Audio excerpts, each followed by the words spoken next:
Roll call of supervisors. Supervisor West was in the hospital yesterday and unable to make it today. He is home recuperating. I stopped by today to give him his plaque for his 15 years of service, and he sends his regards to the board and wanted you to know how much he enjoyed serving with all of you.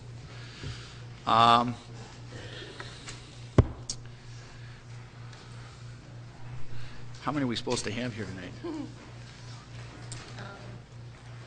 1, 2, 3, 4, 5.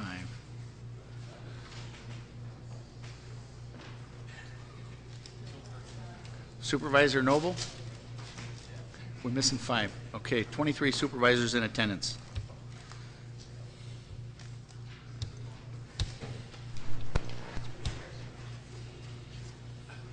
Citizens' comments. Any citizens wishing to speak?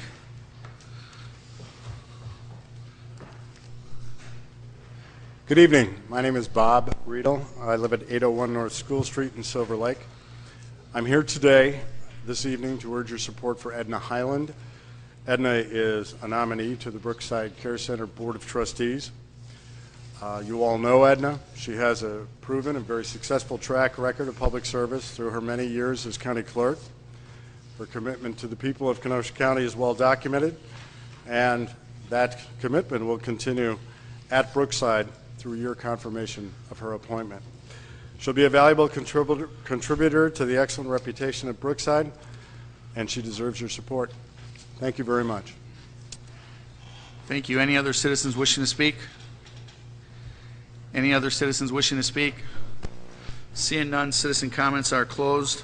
Announcements of the chairman. I just wanted to, I previously announced the Wisconsin County Association is having their district meetings. The Southeastern meeting is on Thursday, April 29th from 10 to 12 in Germantown. If you are interested in attending, please let the next county board chairman know. The next county board chairman will also, if he or she is not going to attend, will need to designate a delegate to vote for Kenosha County. Supervisor reports. Supervisor Kessler. Yes, Mr. Chairman. Thank you. It was indeed 29 years ago that I was first appointed to the county board representing the 4th District. I came in a little less gray and with a little less knowledge than I have now, but what a ride it has been. From the finishing touches and dedication of the new public safety building when I first came on the board back in 1981 to its current addition being put on it and now presently under construction. From the county administrator form of government to the county executive form of government to serving as chairman of the county board from 2002 through 2004 to acquiring land for the West End Park to serving on every committee other than the land use committee to holding various leadership positions on these committees. It has been a great ride, and I leave tonight very proud of being a part of what the county board has accomplished in my 29 years here. As I attend my last meeting here tonight as an elected county supervisor and the dean of the board, there are a few groups of people I want to recognize. First of all, to my colleagues on the county board over all these years, I want to say thank you. As you can imagine, over all these years of meetings, citizens' comments, debates, and votes, I have seen just about everything. I have been on the side of winning votes, losing votes, discussions, but at the end of the day, I believe in almost all cases, all county board members have always tried their best effort to do what was right for Kenosha County citizenry as a whole, east to west and north to south. To my family, I want to thank them for all the support you have given me over all the years and allowing me the time away to participate in various community involvement. I will be married 45 years this year, and almost every one of these years I have been involved in private sector and in public sector service. I look forward to some time to be home with them. Finally, to the constituents of the 4th District that I have represented for 29 years, as I would not have been here this long unless I had your trust. You always will have my heartfelt gratitude and thankfulness for trusting me by re-electing me 14 consecutive terms. My campaign promise from day one was always to have been your voice in county government, and I will always be proud of having the opportunity of representing you.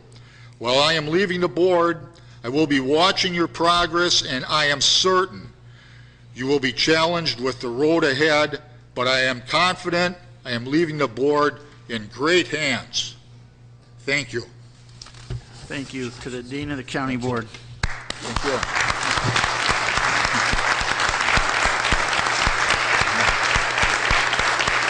Thank you.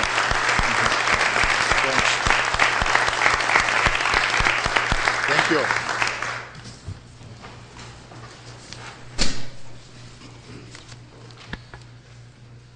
Supervisor Brunig. Thank you, Mr. Chairman. As I mentioned at the last meeting, I had sent an email out to all of our youth and governance participants asking them for recommendations of their outstanding mentors that they've had over the past 2 years.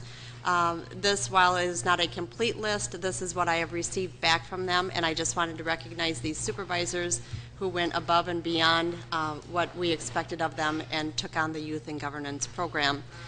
Supervisor Zurban, Supervisor Roger Johnson, Supervisor Noble, Supervisor Gentz, Supervisor O'Day, Supervisor Molinaro, Supervisor Huff, again, and Supervisor Michael. And I just wanted to thank everyone. This has been a great program. I think the youth have really learned a lot in the past year, and I hope that it continues. Thank you. Thank you. Supervisor Midori. Thank you, Mr. Chairman.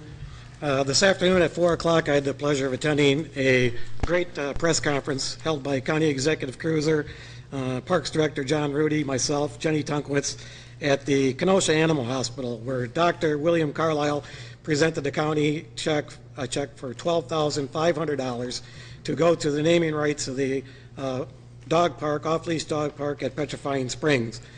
He hasn't determined what he wants to name it yet, but that'll be coming to the Parks Committee and the board in the future.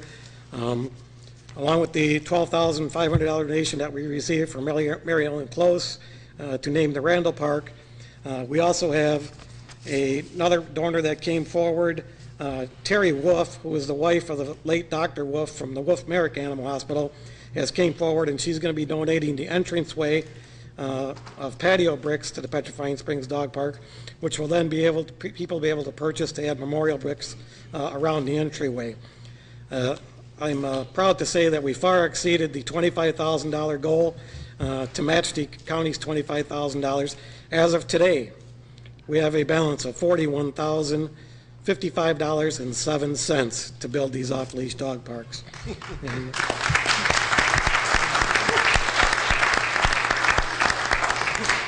And I just want to say, besides thanking the public, that I'm overwhelmed about how many people are using these parks and how many comments there are.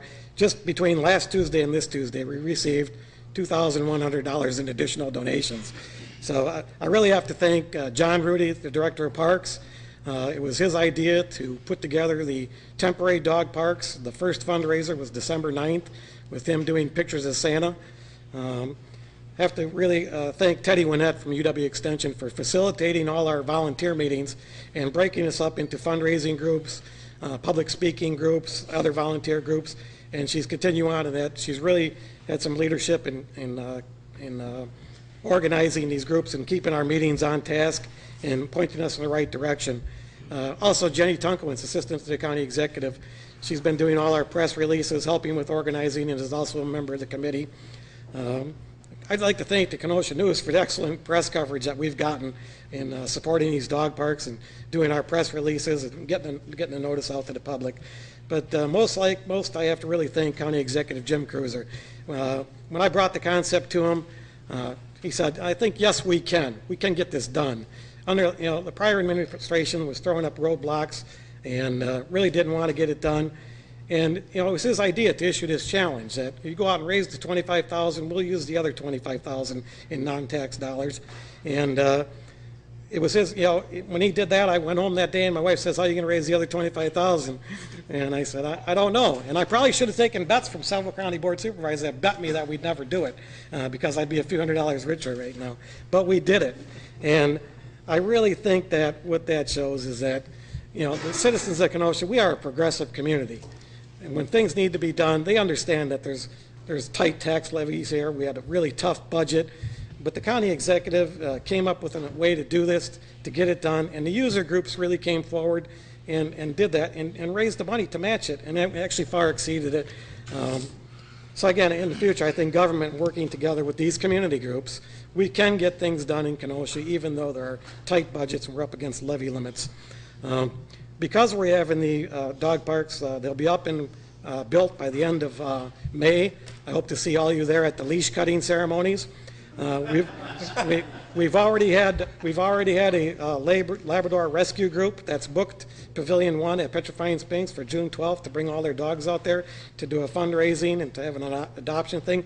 So I think we can look forward to things like that in the future of all these groups using these parks. And thank the board for supporting it. I've also, one of the last things I did on the Parks Committee, I forwarded the recommendation for the user fees for that park. Basically $20 a year, $25 for out of county, $2 daily permit for the people that don't buy the yearly tag. So again, these will be off the taxpayers' back. It's been hugely received by the community, beyond my wildest dreams. Thank everybody for supporting the concept, and thanks for working with everybody in the last couple of years again. Thank you. Supervisor Huff. Thank you, Mr. Chairman. From the Legislative Committee, if you recall, the Legislative Committee and this body sent a letter to our state legislators regarding the payday loan industry, and we had specific recommendations of interest to be charged. This is from Kenosha News. The payday loan industry would be regulated for the first time in Wisconsin under a bill that passed the state Senate on Tuesday. However, there still would be no limit on the interest that could be charged on the loans primarily given to the working poor. Advocates for the poor, as well as bipartisan group of state senators, pushed for a 36% annual rate as a way to stop people from being charged high interest rates and getting trapped in a cycle of debt. Advocates for the poor are pushing for a 36% annual percentage rate. I don't get it. So that's my report from the Legislative Committee. On a personal note, I too would, this is my last meeting, I'd like to thank Supervisor Ron Johnson, who was then Chairman Johnson, who appointed me to this position almost 12 years ago. Thank you. To the people of the 5th District who continually elected me for 5 consecutive terms, thank you. I'm extremely honored and humbled as my position as chairman and past chairman and vice chairman on the Judiciary and Law Committee. Whoever is the chairman, if you need people to check out those taverns, just let me know. I'm more than willing to donate my time and put in the effort as I have for the last 12 years to do all those research on those for you. So thank you.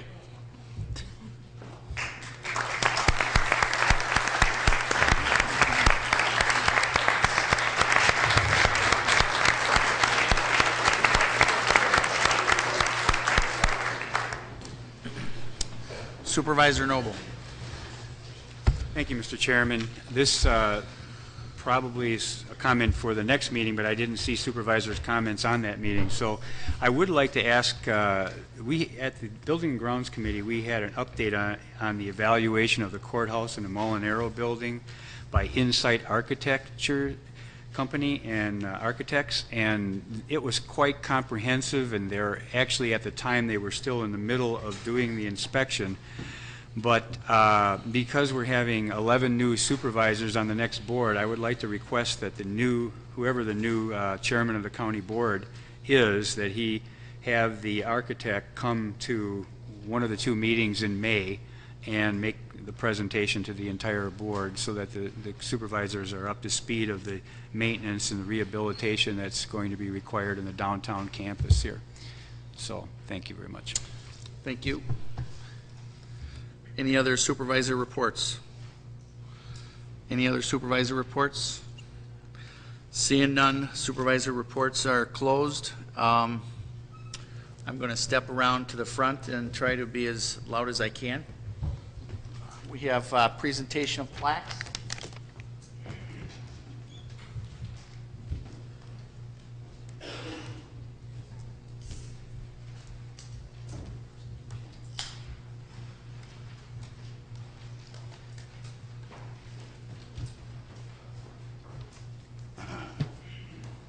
Before we get to that, I have a special presentation that I would like to make tonight.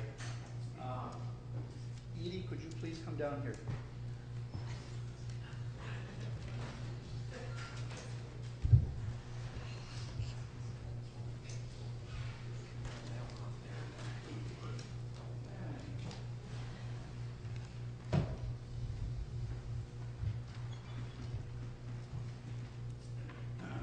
I gotta say, I've never been so impressed by the selfless giving of a county employee that I've seen out of you.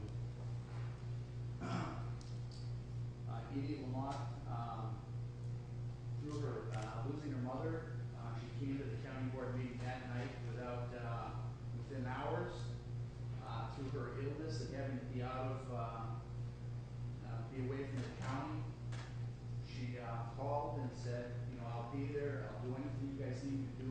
I'll come in and help you on the elections, but the rules won't allow for that. And I think this is the example of what you want in a dedicated employee. It made me want to say, why don't we in Kenosha County have an employee of the year? It was a little too late to do that. It's something I suggest that the county executive consider in the future, where we need to highlight the quality of the employees that we have. So Edie, whereas Edie Lamont began her career with Kenosha County in 1983, and has loyally served as citizens of Kenosha County for 27 years. Whereas Edie started at Brookside Care Center, later transferred to Circuit Court, and in 1996 transferred to the county clerk's office, where she served as a deputy clerk for 11 years before promoted to her present position of chief deputy clerk, a position she has held for the past 3 years. Whereas Edie has gone above and beyond the requirements of her position as the chief deputy clerk on numerous occasions, and her dedication and strong work ethic deserve recognition.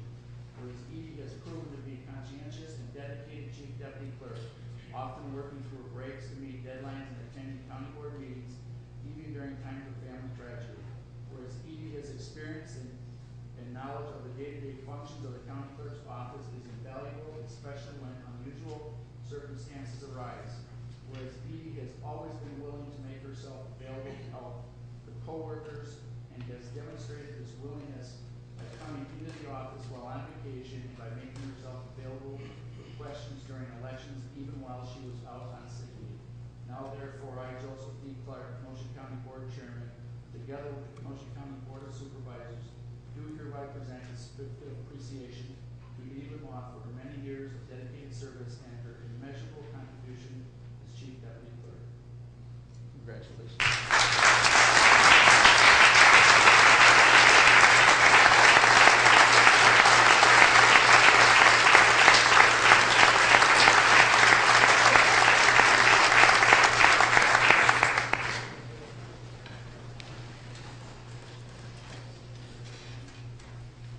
This has been the biggest turnover on the county board in history. We have Supervisor Brian Morton from the 19th district, I believe. Joined us 2 years ago, decided to move out of the district. He's been an invaluable asset on the land use committee. We worked very hard to accommodate his requests and his schedule. I look forward to your one day returning to the county board and continuing the hard work that you have started.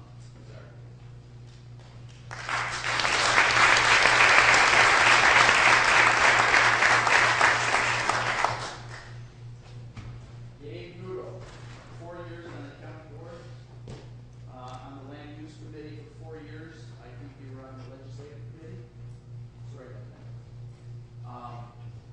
You know, he's always been working behind the scenes. We're going to miss you on the county board. Someday, hopefully, you continue to find yourself in public service. So thanks for your service.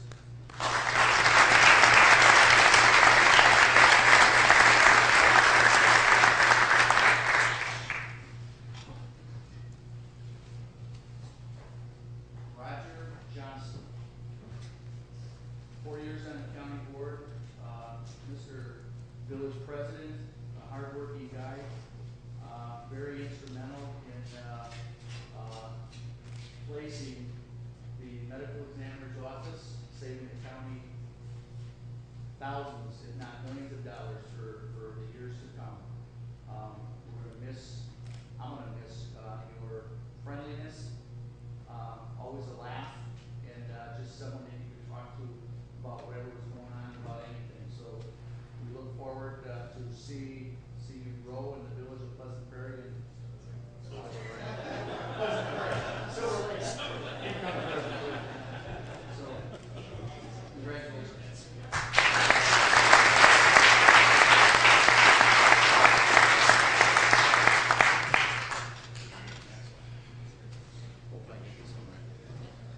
James Huff, 13 years on the county board, one of the best chairmen of the committees. I've always enjoyed watching you when I first got on the board, judiciary and law committee, legislative committee. These last 4 years have been unbelievable. When you take a look at the depth, the work that he's done, whether it be on the size of the county board, whether it be on the placing sexual predators, the ethics ordinance, you certainly will have left your mark in the county board, and we're gonna miss that.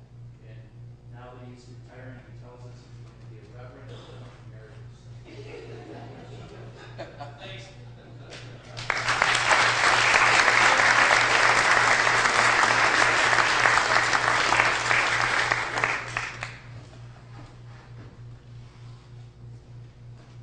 Supervisor Majority, 15 years on the county board, 2 stints, alderman on the city council, on the finance committee. I think when I started on the county board, I was in the bookends of Gordy West and Mark Midori, who handed Keith this young supervisor who thought he knew everything in line. Tried to help me, I worked with both, right?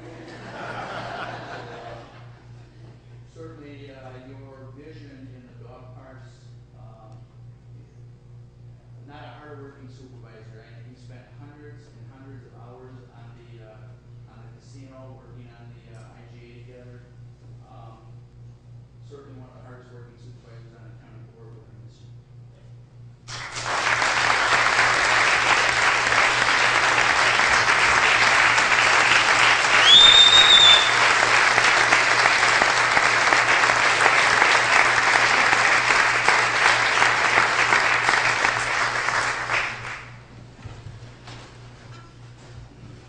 Richard Kessler, 29 years on the county board. My first chairman. I think you were easy on me, so I appreciate that. I don't know, there aren't many people in this county that can say they served the county board for 29 years. You certainly left your mark on this community, and your constituents certainly believe in you. So we're gonna miss you. Enjoy retirement and see you.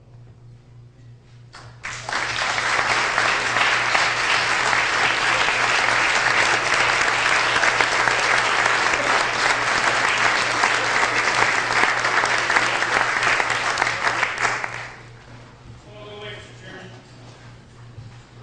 We have something for you as well.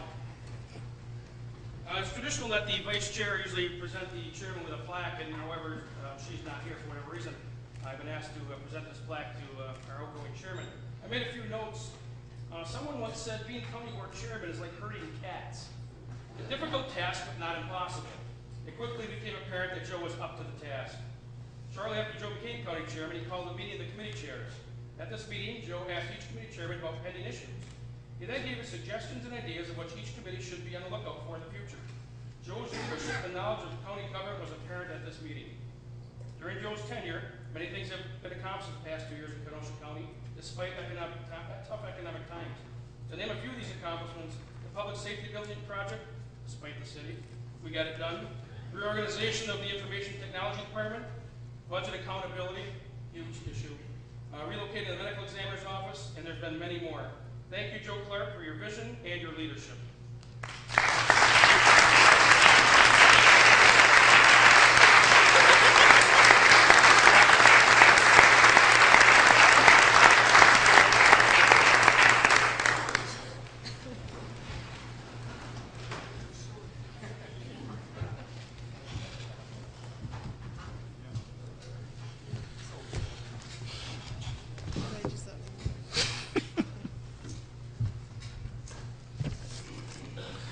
Okay, on to the business at hand. County Clerk.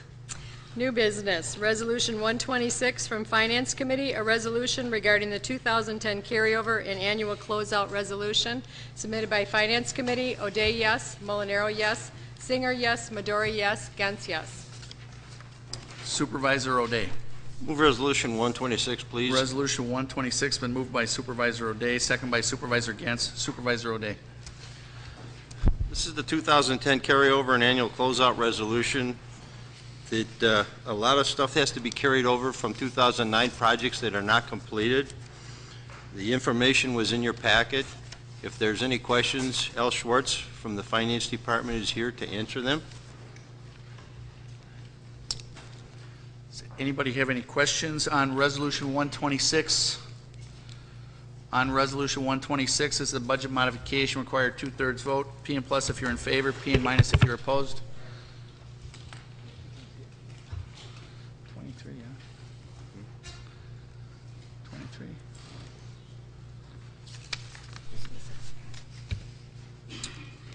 Resolution 126 passes unanimously.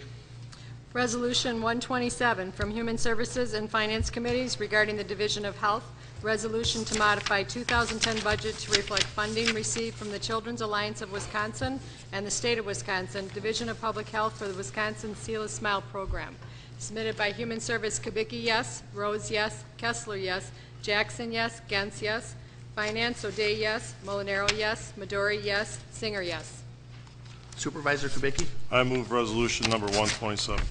Resolution 127 has been moved by Supervisor Kubicki, second by Supervisor O'Day. Supervisor Kubicki. Thank you, Mr. Chairman. The Division of Health has received a $37,215 grant to provide dental services to school-aged children grades 2 through 5 for Bain, Frank, and Wilson elementary schools. These services will help to prevent cavities and will be provided at the dental clinic of the Kenosha Community Health Center and include preventative oral health such as fluorides, education, and sealants. We hope to serve at least 643 students, including 386 to receive dental sealants. This grant funding will also be used to purchase a portable dental chair, dental halogen light compressor, as well as various dental supplies. I encourage your approval tonight. Thank you. On Resolution 127, any discussion? I'm sorry, 128, any discussion? 127. No, 127, okay, 127.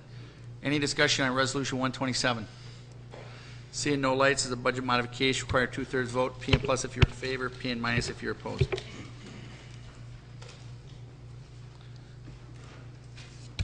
Resolution passes unanimously.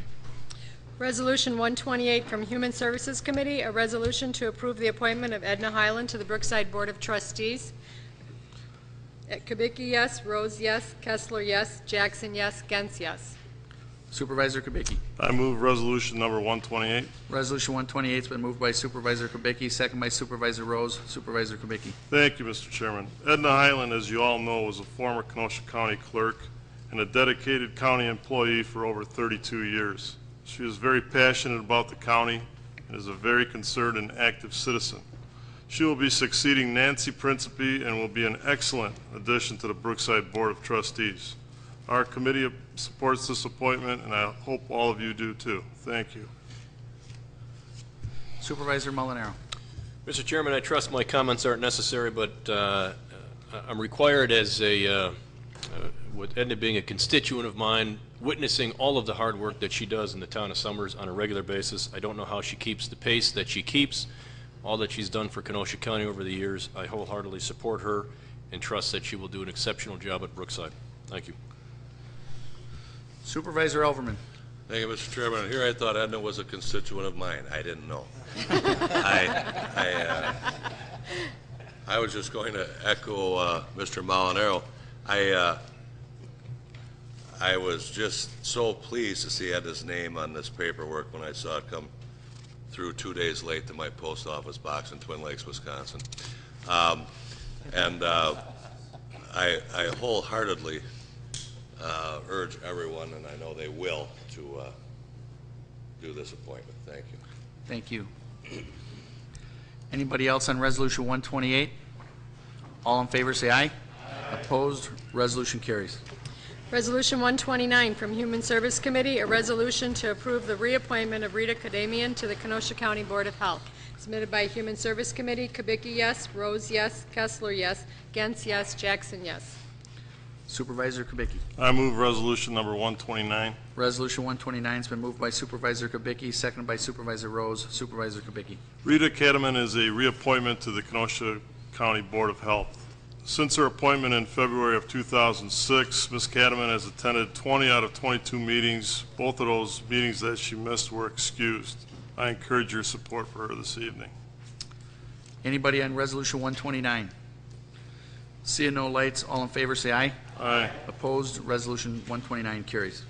Resolution 130 from Human Services Committee, a resolution to approve the reappointment of Supervisor John O'Day to the Kenosha County Board of Health. From the Human Service Committee, Kubicki, yes. Rose, yes. Kessler, yes. Jackson, yes. Gens, yes. Supervisor Kubicki. I move resolution number 130. Resolution 130 has been moved by Supervisor Kubicki, second by Supervisor Kessler. Supervisor Kubicki. Thank you, Mr. Chairman. Supervisor John O'Day is also a reappointment to the Kenosha Board of Health. Since his appointment, he has attended 22 out of 25 meetings, and those 3 absences were excused. I encourage your support for him this evening. Thank you. Anybody wishing to speak on Resolution 130? Seeing no lights, all in favor say aye. Aye. Opposed? Resolution 130 carries. Resolution 131 from Judiciary and Law Enforcement Committee regarding a resolution for regular cabaret license for Mary Rose Piazza. Judiciary and Law, Michael, yes. Huff, yes. Haas, yes. Roger Johnson, yes. Ronald Johnson, yes. Supervisor Michael. Thank you, Mr. Chairman. I move Resolution 131. Resolution 131 has been moved by Supervisor Michael, second by Supervisor Huff. Supervisor Michael. Thank you, Mr. Chairman. Basically, this is a conversion of a probationary cabaret license to a regular cabaret license for the Mary Rose Piazza, located at 9524 Camp Lake Road in Camp Lake. As attached with the Tavern Review Report, there has been no problems there. I'd urge your support for this resolution. Thank you. Thank you. Anybody wishing to speak on this matter? On Resolution 131, all in favor say aye. Aye. Opposed? Resolution 131 carries. Resolution 132 from Land Use Committee, a resolution approving the multi-jurisdictional comprehensive plan for the Kenosha County 2035. From Land Use, Eckerness, yes. Nudo, yes. Brunig, yes. West, yes. Morton, yes. Supervisor Eckerness. Move Resolution 132. Resolution 132 has been moved by Supervisor Eckerness, second by Supervisor Nudo. Supervisor Eckerness. This is from the Land Use Committee recommending approval of ordinance number 28, a multi-jurisdictional comprehensive plan for Kenosha County, 2035, commonly known as the Comp Plan or Smart Growth Plan. Anybody wishing to speak on Resolution 132? Seeing no lights on Resolution 132, all in favor say aye. Aye. Opposed? Resolution 132 carries.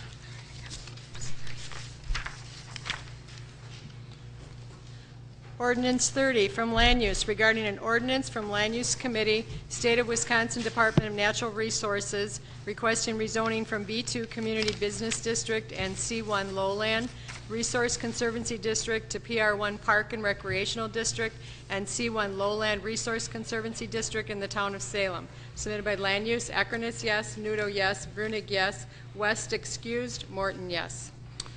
Supervisor Eckerness. I move ordinance 30. Ordinance 30 has been moved by Supervisor Eckerness, second by Supervisor Morton. Supervisor Eckerness. This property is located on the west side of 277th Avenue, approximately 300 feet north of the intersection of 114th Street. The rezoning is considered a map amendment to reflect actual field conditions. The town of Salem recommended approval of the request.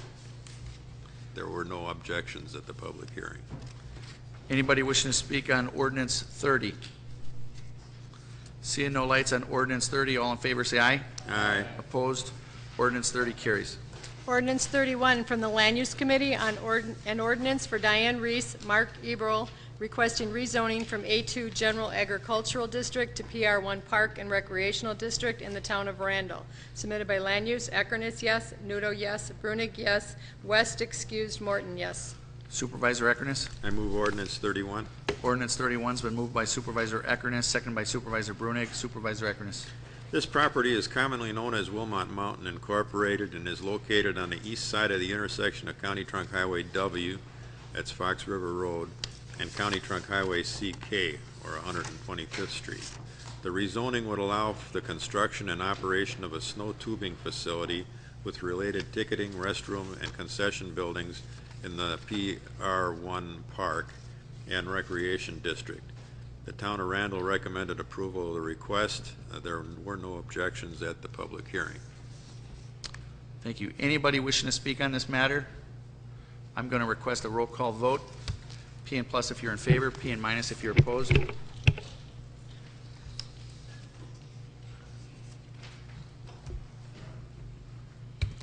The resolution passes 22 to 0 with one abstention. I abstained.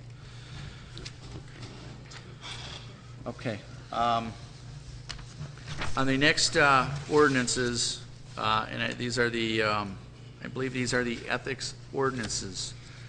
Typically, these ordinances require 2 readings. In order to act on them tonight, it will be necessary to suspend the rules so that we can act on them this evening. It's been moved by Supervisor Molinaro, second by Supervisor Rose, to suspend the rules. We're going to have a roll call vote to suspend the rules, and it requires a 2/3 vote. P and plus if you're in favor, P and minus if you are opposed.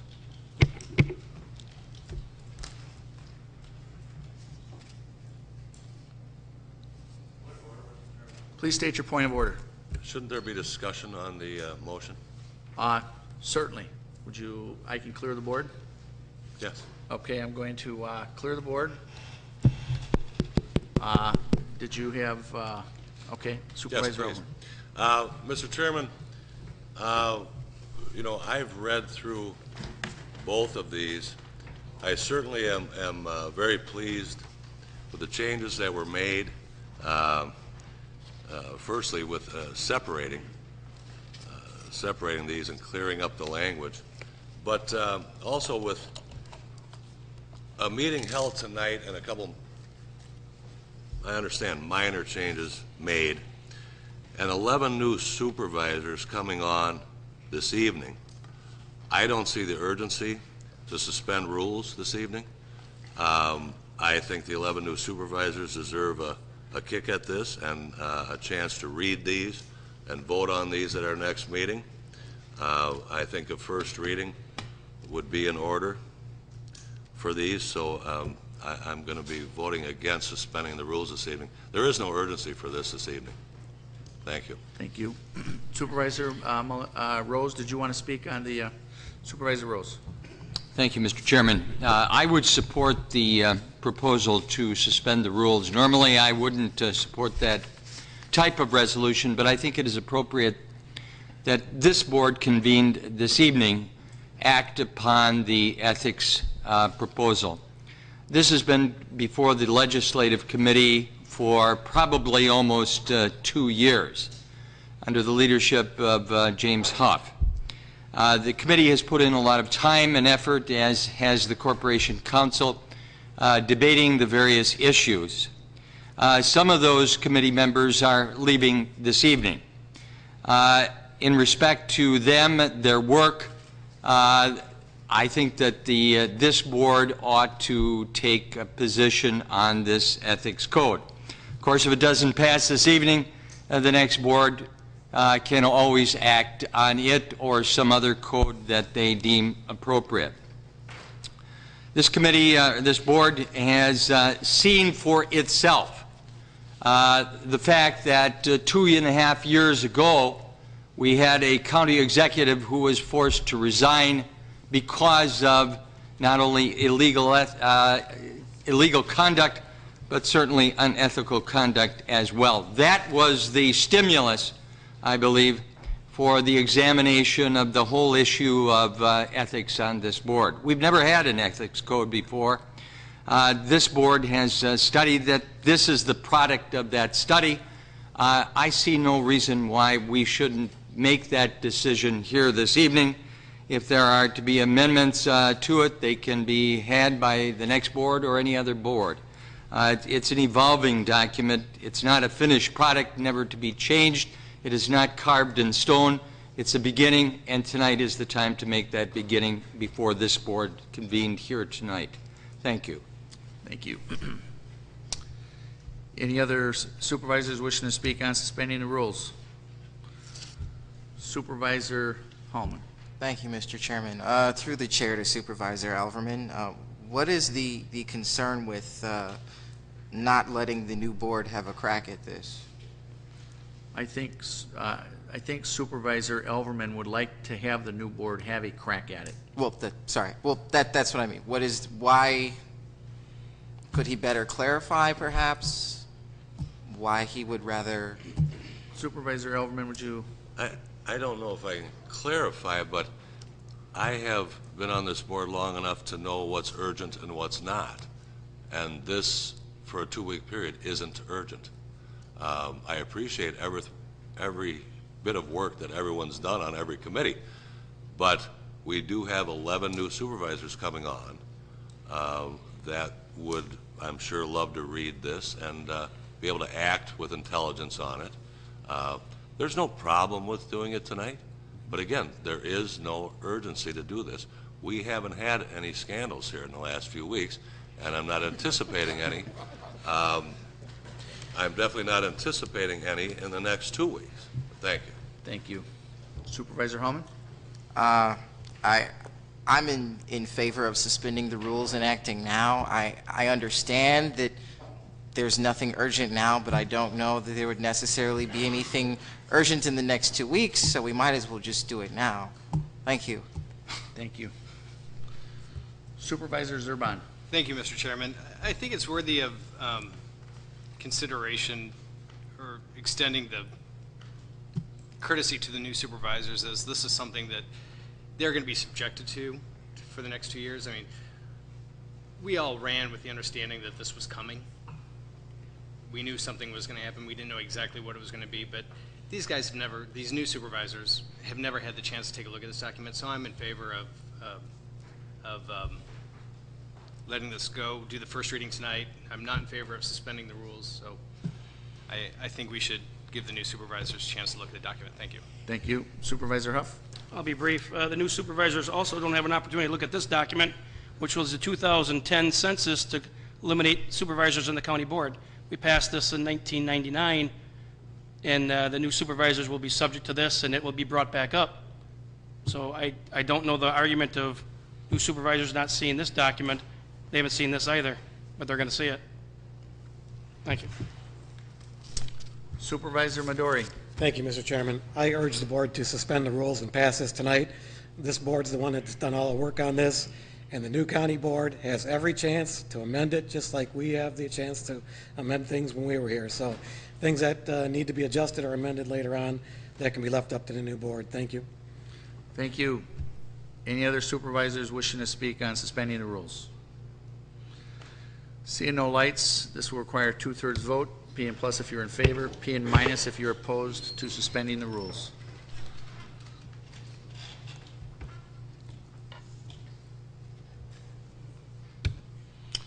The rules have been suspended. Ordinance 32 from the Administrative, Finance, and Legislative Committees, an ordinance to create Chapter 19 of the Municipal Code of Kenosha County entitled Ethics Code for Kenosha County Board Supervisors. From Legislative Huff, yes. Rose, yes. Michael, yes. Haas, yes. Hallman, yes. Finance, O'Day, yes. Molinaro, yes. Singer, yes. Midori, yes. Gens, yes. From Administrative, Singer, yes. Eckerness, yes. And Clark, yes. Supervisor Huff. Move ordinance number 32. Ordinance number 32 has been moved by Supervisor Huff, second by Supervisor O'Day. Supervisor Huff. Thank you, Mr. Chairman. As Supervisor Rose said, it was nearly 2 years in the works. I think we're on draft number 12. It may be more than that. I have 11 here as my notes. And now Corporation Council handed out another ordinance, or the other document tonight. I believe it's with the corrections. And with your permission, Mr. Chairman, I'll have Corporation Council go through what he handed out here and the changes versus the number 32, which was sent in our packet. Thank you. Corporation Counsel. When we met last Thursday with the three committees, there was a final draft which was put in your packet, but the committee at that time made some minor changes. And what you have in front of you on your desk tonight is a document that looks like this. It says Chapter 19 at the top. And the changes are highlighted there. All of the changes are incorporated in the other document that you have that is titled Chapter 19. The Chapter 19 pertains to county employees and officials other than county board supervisors and judges and DAs who are state employees. The changes that were made are very minor in terms of the standards of conduct. There was a minor change. The word county appeared twice, and that was just cleaned up. The penalty section was changed at the request of the clerk. The new provision provides that the clerk may or shall accept nomination papers in cases where a candidate has not filed a disclosure statement as required herein. However, the candidate who fails to timely file a disclosure statement as required herein shall not have his or her name placed on the ballot. The definition for anything of value was clarified so as to make sure that it was not an aggregate amount. And the statement of economic interest, which is required by this code, was clarified to reflect the fact that responses to the questions are to the best of your knowledge. There's some definitions that are also put in there. Those were the basic changes that were to the code pertaining to the employees and officials. This code is different than what we have now. Right now we have a policy. This is an ordinance. An ordinance has more of the effect of law. It has basically the same standards and same definitions that are in the policy that we have currently had. They've been updated a little bit. It outlines what an employee is to do if he has a conflict of interest or knows of a violation. The fine ranges from $100 to $1,000 plus any other costs that result from the violation. That's basically a summary of the proposed Chapter 19 dealing with the Code of Ethics for officials and employees.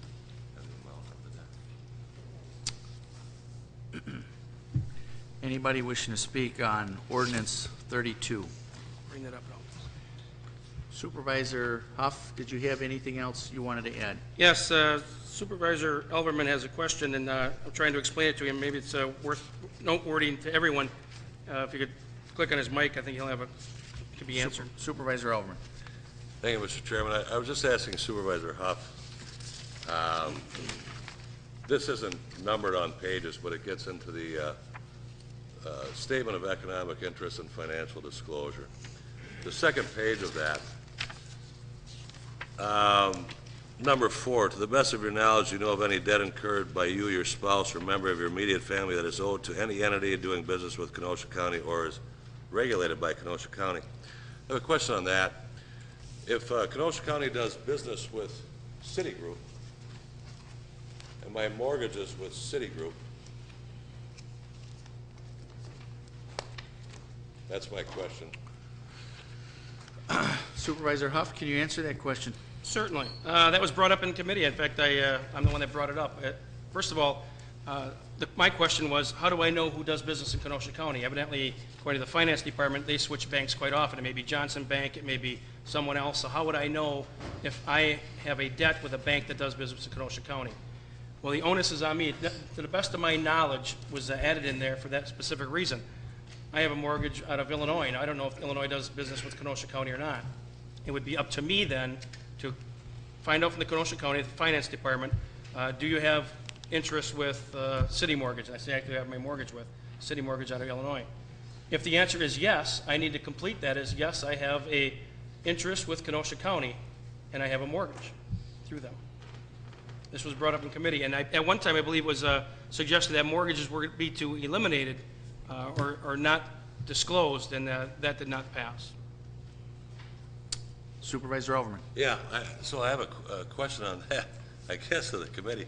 I mean, I'm sorry you can't attend every committee's meetings, and I trusted the committee to work on that. Probably this would be to Mr. Volpen Testa then.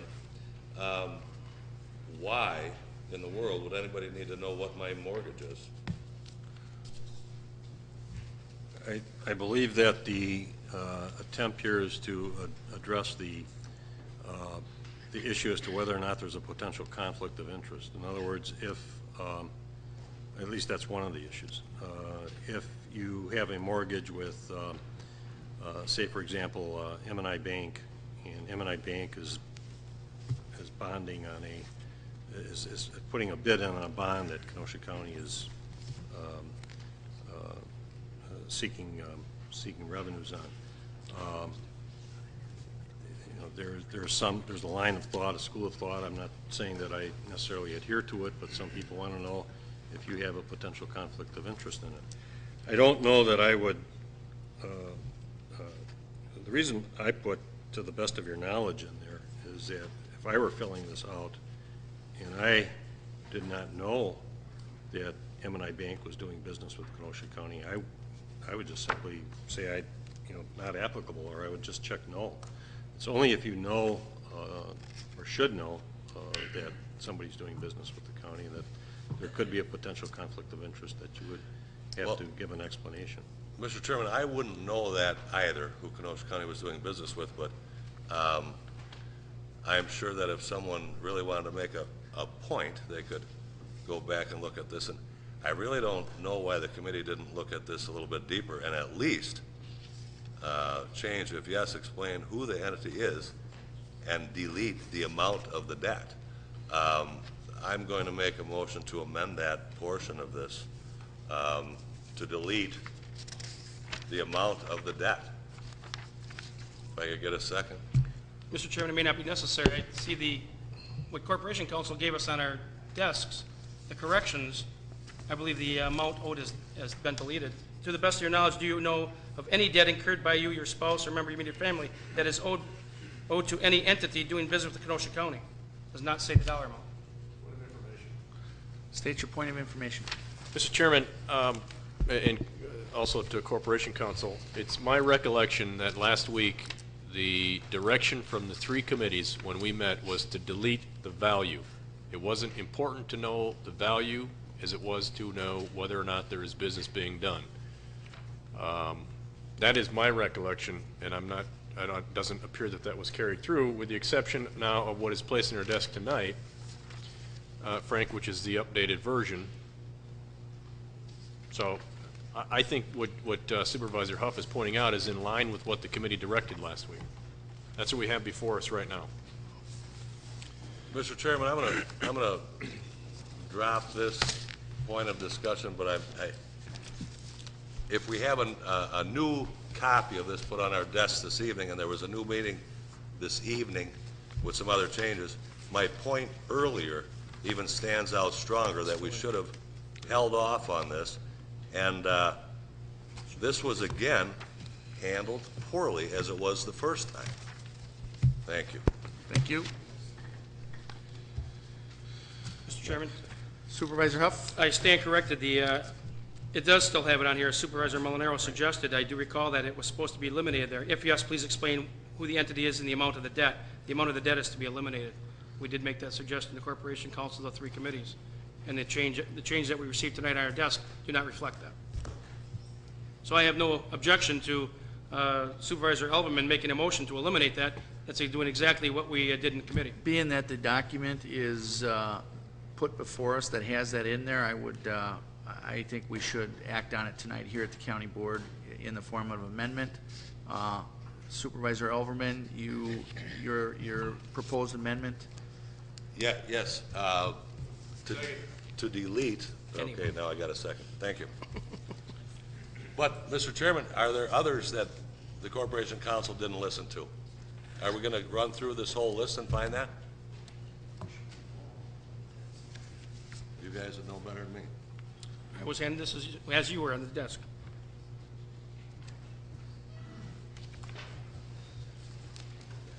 But that motion stands, Mr. Chairman. Okay, any discussion on the amendment? Supervisor Rose on the amendment? Thank you. I am opposed to the amendment, and let me just give you an example of the flip side, and I understand what the proponents of this are saying, but let's go back to the reasoning for the question and the response. Let's take the individual who has a longstanding default, and this supervisor also is going to be sitting on a committee which is going to be dealing with some particular bank doing business with the county, and some important issue is coming before that committee, and that supervisor is going to vote on that important issue, and also has a delinquency of some standing on either that first or that second mortgage or that home equity loan. And so further, let's assume that that supervisor or a county executive, because it's in both, feels that that vote might be important to that bank and that something might be able to be worked out on that mortgage so that it is not foreclosed. That's the very reason why we have the question here and the response here. And those things can and do happen. And they happened 2.5 years ago, not necessarily with a vote, but with a delinquency in a mortgage. And those are important factors that can be brought to one's attention. And two voters ought to know that. Those are the kind of conflicts that this is aimed at. I think the disclosure statement here is certainly a compromise between full disclosure of assets, liabilities, income tax returns. That's the one end of the spectrum, and the other end of the spectrum is no disclosure. But the point of the disclosure here in question number 4, as well as the others, is to give the public enough information so that they can know, and your fellow supervisors can know, why you're taking a position on a particular issue. And are you representing their interests? Are you representing your interests? These things don't happen often, but they do happen, and I think we're naive to think that they don't and that they can't. We're not suggesting here that anybody on this board or the next board is in violation. Don't take it personally. But we are setting a standard in responding to question number 4 that the answer may be important for that exceptional supervisor in the future. So I would urge that you keep it in as written, as proposed, not as proposed to be amended. Supervisor Grady on the amendment? Thank you, Mr. Chairman. I'll speak on the amendment. Thank you. No, it seems clear to me that through Supervisor Elverman's amendment and the mood of the committee, it was an oversight that was not included. Corporation Counsel may or may not have included it, but it's an attempt to rectify what was originally intended by the committee. So I think the amendment should stand, and I will vote for the amendment to stand. Thank you. Thank you. Anybody else wishing to speak on the amendment? Seeing no lights on the amendment, all in favor say aye. Roll call has been requested. P and plus if you're in favor, P and minus if you're opposed.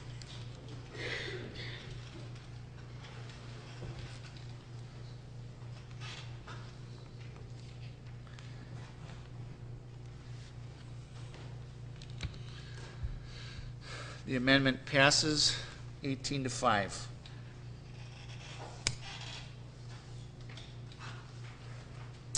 Okay, on the resolution, Supervisor Grady. Just a question on this Section 19, Chapter 19. In the copy I have here, which was provided by Corporation Counsel just moments ago, and in the copy provided in my packet, when we're looking at the section which is 19.04. We're not on 19. Pardon me? Right. There is a section. Oh, I'm sorry. Is there a question? No. Continue. 19.04-1, Standards of Conduct. It goes to Section 1, which has various numerals after it. It goes to Section 4.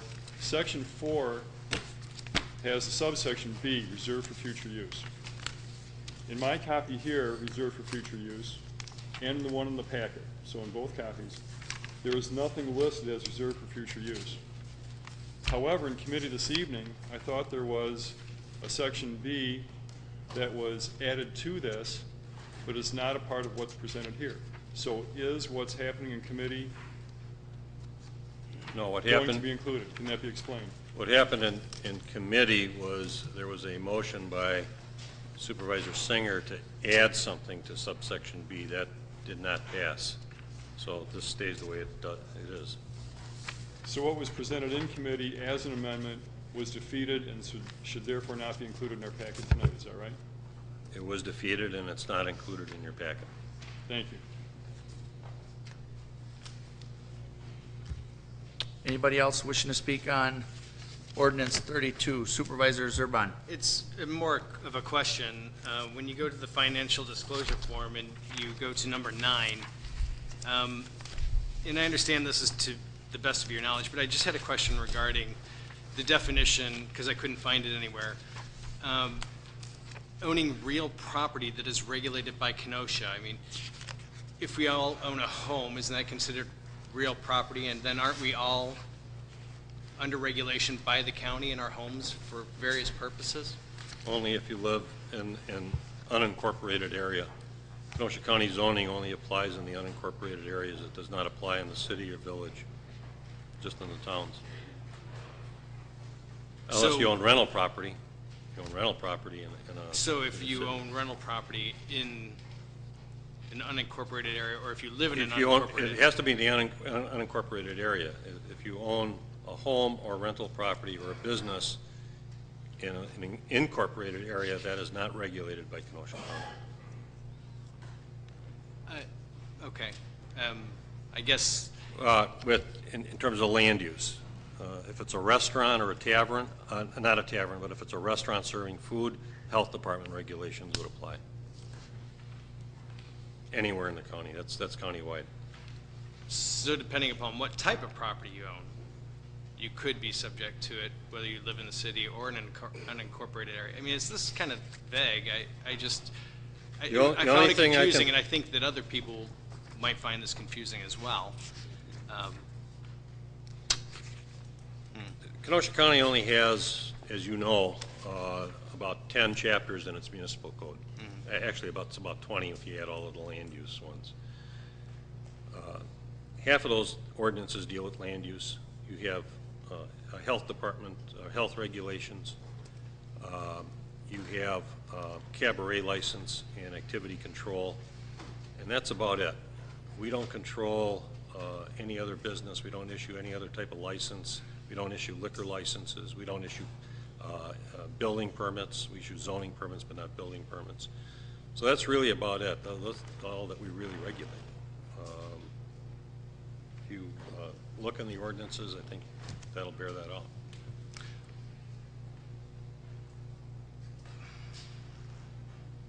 So we're again, just to be clear, I'm to understand that real property means property that is used for income purposes of business, not private. Real property is real estate. It's not personal property. It's not a computer or a typewriter, an automobile. It's real estate.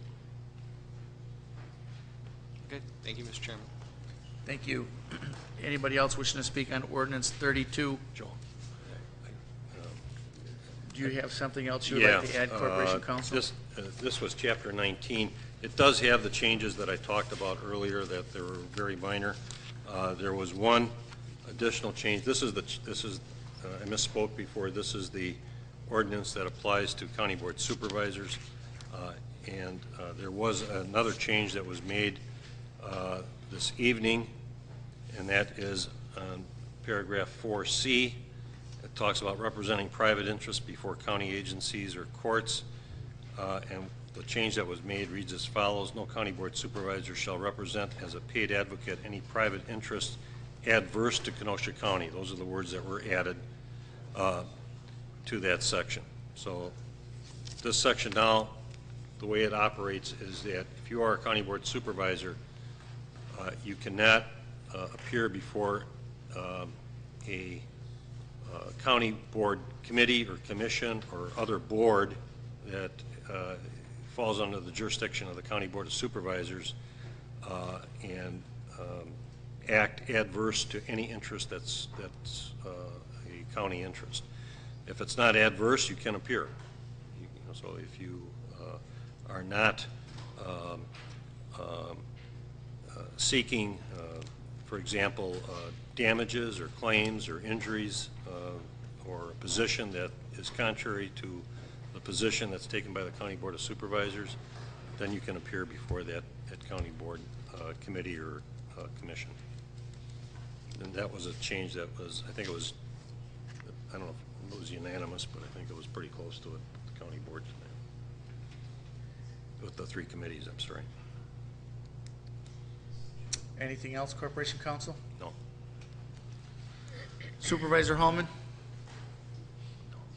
Supervisor. Nothing? Oh, Supervisor Michael. Thank you. This question goes back to Corporation Counsel. Regarding the health department, I've spoken to different aldermen, and when there's problems with garbage and things like that in a residence, they will call the health department, and the health department will make a notice or will serve them with a document saying that they have to clean due to the concern of rodents and things like that. Right. Now with that, if you have real estate in the city or in, basically in the county period, now, I mean, I'm not trying to open up another can of worms, but I mean, I'm just... With the health department, if it's, say for example, a restaurant, we do inspections there, and we can issue a citation. If it is a restaurant in the city, usually the city attorney's office, even though it's a county ordinance, we've essentially adopted a lot of their rules and regulations. They will prosecute it. People may call their alderman if there's garbage in there. And but in a particular case, I was informed by an alderman, he sent the health department to the residence because there was garbage outside of the residence, and the health department gave a cease and assist, basically, to get the, I believe it was a couch in the backyard, and to tell them to get out. So I mean, it was a property in the city of Kenosha that was. Oh, I see what your question is.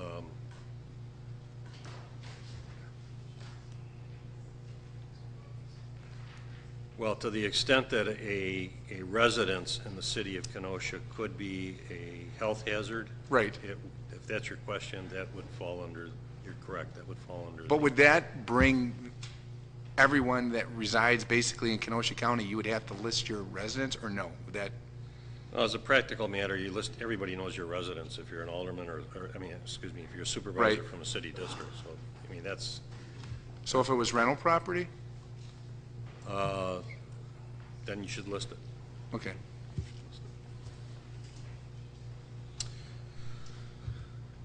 Supervisor Elverman? Thank you, Mr. Chairman. I believe this is on ordinance 32. This one's not numbered. It's the new one that was given to me this evening. Page 5.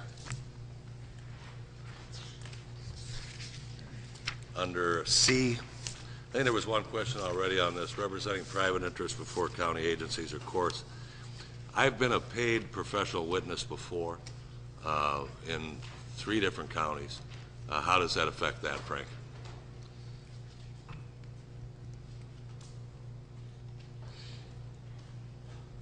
If you were retained as a expert witness. Correct. In a case where somebody was adverse to Kenosha County, I would interpret that to be a violation of this particular section. It says just before county agencies or courts. It doesn't really say that specifically as you read down.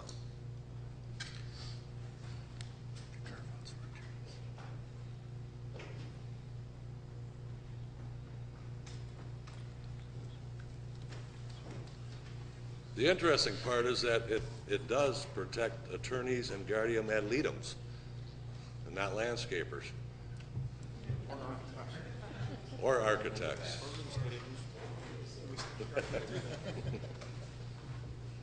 That spot down there is a carve-out, isn't it? After the nor, it's a carve-out for attorneys. Right. The section for attorneys is a carryover from the current policy, and it also deals with references state statute and attorney general opinions in cases. You're correct. It only says to a county agency or department. However, if that agency was, say, for example, the Kenosha County Land Use Department that was being sued, I would still interpret that you're acting. Correct. I've been a paid professional witness in Walworth County, Rock County, and two of those instances were against municipalities on land use and landscaping issues. So my question here to the committee, if someone can defend this, why are attorneys kind of given a circle around the wagon here and other professions aren't? The attorneys are dealing primarily with public defender representation. There really isn't a county interest, or at least an immediate interest as such. Same with juvenile court, and same with guardian ad litems. And there again, if you look at the last two lines, it says in there, only if it's in conformity with state law and rules and regulations of the state bar. So attorneys are governed by state bar regulations also, so they may or may not be permitted to, at any point in time, if they change those rules or whatever, they may not be permitted to represent. Well, all elected officials in the state of Wisconsin are also covered under state laws, but it's never kept me from being a witness in any other county. So this specifically says that I could not be a witness in a circuit court in Kenosha County. Well, I think if you look at this thing at arm's length and look at what it's trying to accomplish, what's it trying to accomplish? Okay, I think what it's trying to accomplish is a couple of things where you don't have a conflict of interest. You're here primarily to represent the citizens of Kenosha County in your district and to represent Kenosha County, correct? Okay. Correct. You're not here to represent the interests of Dennis Elverman solely, right? Correct. Or the interests of a client of yours, where those interests are contrary to or contradict the best interests of what Kenosha County is attempting to do. I mean, as a practical matter, I don't see a problem here because I don't know, I'm trying to envision a situation in which you would be testifying in court on a zoning matter where the zoning office is recommending one thing and maybe your client is suing. I'm not sure what. It could, yes, exactly. You guessed it. That's exactly what could happen. Yeah, and I guess, and then in my opinion, you shouldn't be testifying on that. Okay. So, in my opinion, there's certain interests here that are represented, probably because they were represented when it was initially written, but other professions that aren't. And if you had some type of interest in the case, other than just being paid hourly as a professional witness, I could see it. But being hired in your profession should not be something that should be held against any profession. And I think that was the attempt of the committee tonight to try to address that very issue when it talked about situations which were adverse to the county. There's nothing that would preclude you from appearing in front of the Board of Adjustments on a variance. There would be nothing in here that would preclude you from appearing in front of the Land Use Committee or this very county board in support of a position that your client would like to take. As long as it's not, as soon as it would become adverse to the county, then I think you should, as a matter of trying to maintain the integrity of the public office, you should step aside or not become involved at that point. But up to that point, there is nothing that would preclude you from, and we say in here, there's nothing in here that should preclude an elected official from earning a living. But that does right there. Well, except for attorneys. If you if the business about the attorneys upsets you, take it out. Make a motion, take it out. You don't have to put it in there. If an attorney is allowed to do that by state law, he can deal with that at the state level. If you look at 946.13 of the state statutes, which talks about contracting between a supervisor, say for example, in Kenosha County, if you want to see who all the lobby interests are in the state of Wisconsin, go to that statute. You'll see that printers have an exception. You'll see that bonding companies, banks, yes, attorneys, and a whole host of others have managed to carve out some exceptions to contracting with the county. So I guess I would urge you to contact your landscape lobbyist and see if you can't carve out an exception for landscape people. But I don't think that, I think what the whole ordinance is attempting to do is to set some standards of ethical conduct for supervisors, to ensure that there is a maintenance of the trust that people want. If you looked at the headline of the Kenosha News the other day, it said that 80% of the people don't trust government. This is a local response to that headline. That's what this is. It's a local response to that headline where people don't trust government. This is an attempt to get that trust. It's an attempt to give me, who has to issue opinions on this ordinance, some guidance. Is it perfect? It is not perfect. As Supervisor Rose indicated earlier, it is not. It's a living document. It will be amended by the next board and the board after that and the board after that. Guaranteed. You do the best that you can. This is the first attempt that Kenosha County supervisors have made to put themselves under a code of ethics at the local level. The question was raised earlier, why not stick with just the state code? The state code has about 2 paragraphs in it. If you really look at it, that's about all that it is. The rest of it is about procedure and asking for opinions and all the rest of that. There's a lot of standards in here. And these standards give me some guidance so that when I get these requests for opinions, I have something that I can hang my hat on and I can say, well, this has been the consensus of the county board in terms of how they want to address this particular situation in which there is a conflict, in which there is some question of whether or not a county board supervisor has used his office improperly, whether he's used intimidation or retaliation, things of that sort. That's all that it is. I wouldn't make a mountain out of a molehill out of it. Thank you. Mr. Chairman? Yes. I think I have the floor. You have the floor. Yes. I just had a question there, and it was answered a long time ago.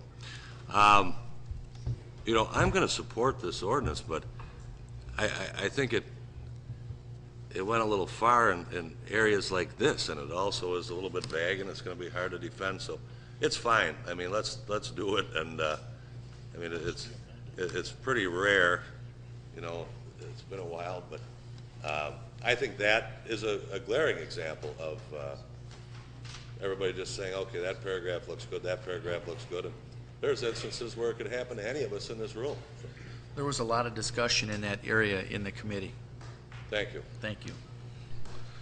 Supervisor Rose.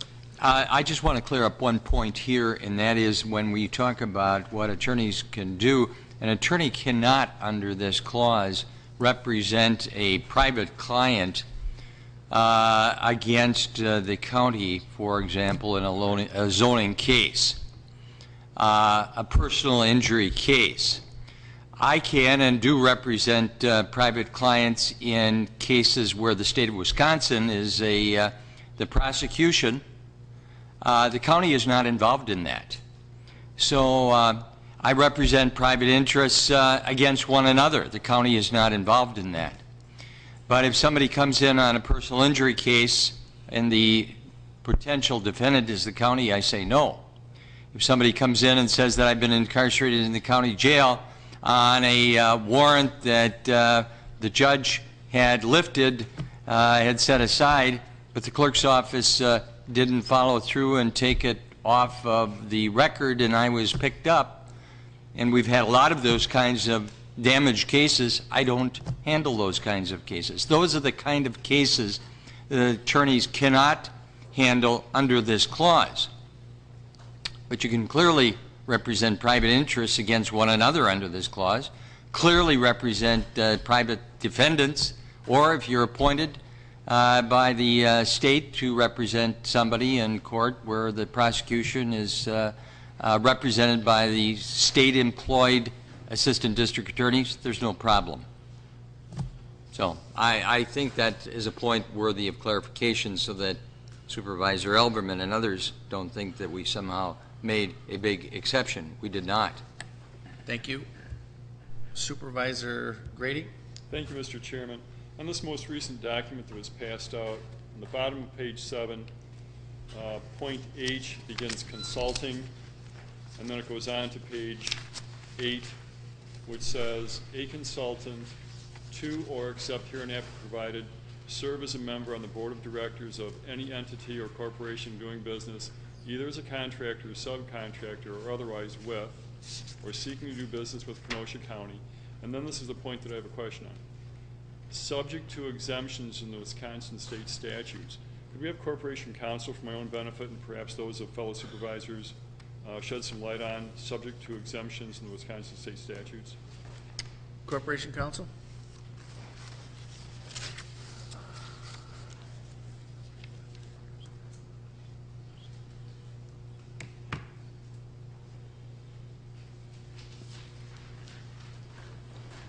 There may be certain sections of the state statutes that, and I don't have any particular example in mind, but that would require some type of representation on a board of directors by somebody on the county board. I don't have any specific, example that I can give you. So there's no specifics you can give to us. Here's my question, here's my point. For the Kenosha Achievement Center, I serve on I think they call it a board of directors. It's not really the board of directors, but it's a fundraiser, it's a golf committee. And so I'm trying to ascertain, just by looking at this document, is this something that I would have to have vetted through your office? No, if you go to the next sentence, it says this provision does not apply to county board supervisors serving on a board of directors where the service, where such service as a county board supervisor has been required and approved by either the executive or the county board. We may or may not have representation on the KAC or CABA or Kemper or Historical Society. But the point I'm making here is this is not recommended by the county executive or by the county board. This is just something I'm doing independently. But you're not on the county. Are you on the board of directors? Well, see, that's the point I'm making. They call this golf committee a board of directors for the golf committee, but it's not the quote-unquote board. No, the board of directors that's being referred to here is the board that is referenced in the Articles of Incorporation, which is their 501c3 status. I don't know where they're listed in a 501c3, but the board of directors, they're the ones that will meet on a regular basis to take actions that are required by the Articles of Incorporation and the bylaws. If you're on a board of directors for a particular event or something, I don't view that as being on the board of directors for KAC. Here again, there are many contracts that are entered into by Kenosha County with a lot of nonprofits, and what I think this particular section is intended to address is whether or not that nonprofit has an inside avenue, if you will, to county board action. In other words, if you're on the board of directors for a nonprofit corporation who's contracting with Kenosha County, you would be inclined to, as a member of that board of directors, to award that contract to that particular agency. And It's attempting to avoid those types of conflicts. That's what it's intended to do. So long story short, thank you. It appears as though this would not be something that would need to be disclosed or carried any further. It's just not of that category. Is that your rendering? If you're talking about the one that you just mentioned, I would Yes. say no, from what That's all my you're telling questions. me. Thank you, Mr. Chairman. Thank you. Supervisor Zerban. Thank you, Mr. Chairman. That brings up another question for me, as I do sit on the board of directors for a statewide organization that lobbies and advocates for the environment, things such as smart growth, things that do pertain to things we make a decision on, we do advocate for. Do I need to be concerned regarding this affiliation? No, you're not doing business with the county. So it's, okay, thank you. Thank you. Supervisor Elverman. Thank you, Mr. Chairman. I'm going to go back to page 5 of tonight's document. I was just told by Supervisor Molinaro that this was amended tonight by the committee. Now, we spent 15 minutes of Mr. Volpentessa telling me everything about it. Now, if Mr. Volpentessa knows that it was amended, could I have it read to me what was actually done tonight by the committee? Because I think if what Supervisor Molinaro told me was amended, I have no problem with it. I think I thought he mentioned that amendment. He came back into it and apologized that he missed that, and then he did read the amendment that indicated that it was a position adverse to the county. Well, let's hear that whole paragraph C. Okay. Representing private interests before county agencies or courts. No county board supervisor shall represent as a paid advocate any private interests adverse to Kenosha County. The words adverse to Kenosha County were entered in at that point before the comma. Tonight. In Tonight. committee, that was the amendment. At 6:30. Right. Other than for himself, his spouse, or his children before any county agency or department, nor except as hereinafter provided shall any county board supervise. The rest is the same. Mr. Chairman and supervisors here this evening, this just verifies to me and enhances my thought I had earlier in the evening that we needed next week's meeting to go over this so that they could get this right, get it printed, have all the changes in it, and a lot of questions could be answered. So, as a past chairman of the county board, you understand that we are going to adjourn Sindai tonight. The decision of the committee was to bring it forward. The decision of this board was to suspend the rules and act on it tonight. So I appreciate your opinion, but it's before us tonight, and we're going to act on it. Anybody else wishing to speak on Ordinance 32? Ordinance 32. Any other discussion? We're going to take a roll call vote on Ordinance 32. As amended.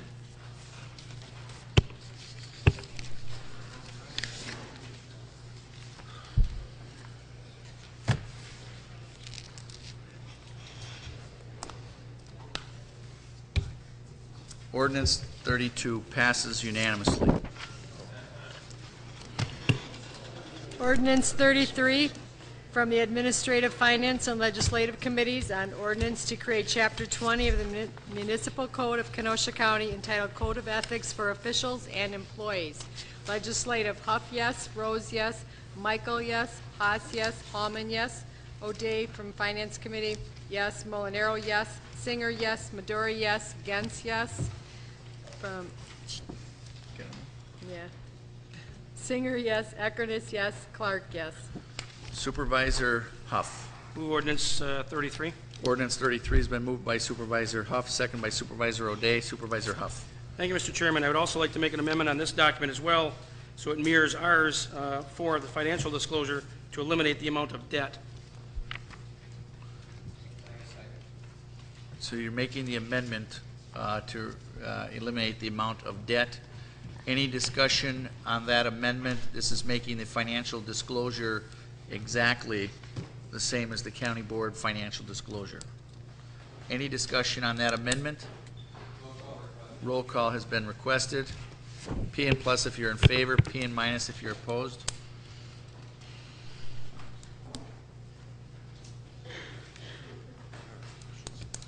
The amendment passes 22 to 1. Supervisor Huff? Sorry. Thank you, Mr. Chairman. I move the number 33 as amended. I refer to Corporation Council as the additions or deletions that he placed on our desk tonight. The additions and deletions are the same as were presented to the board just previously in ordinance number 32.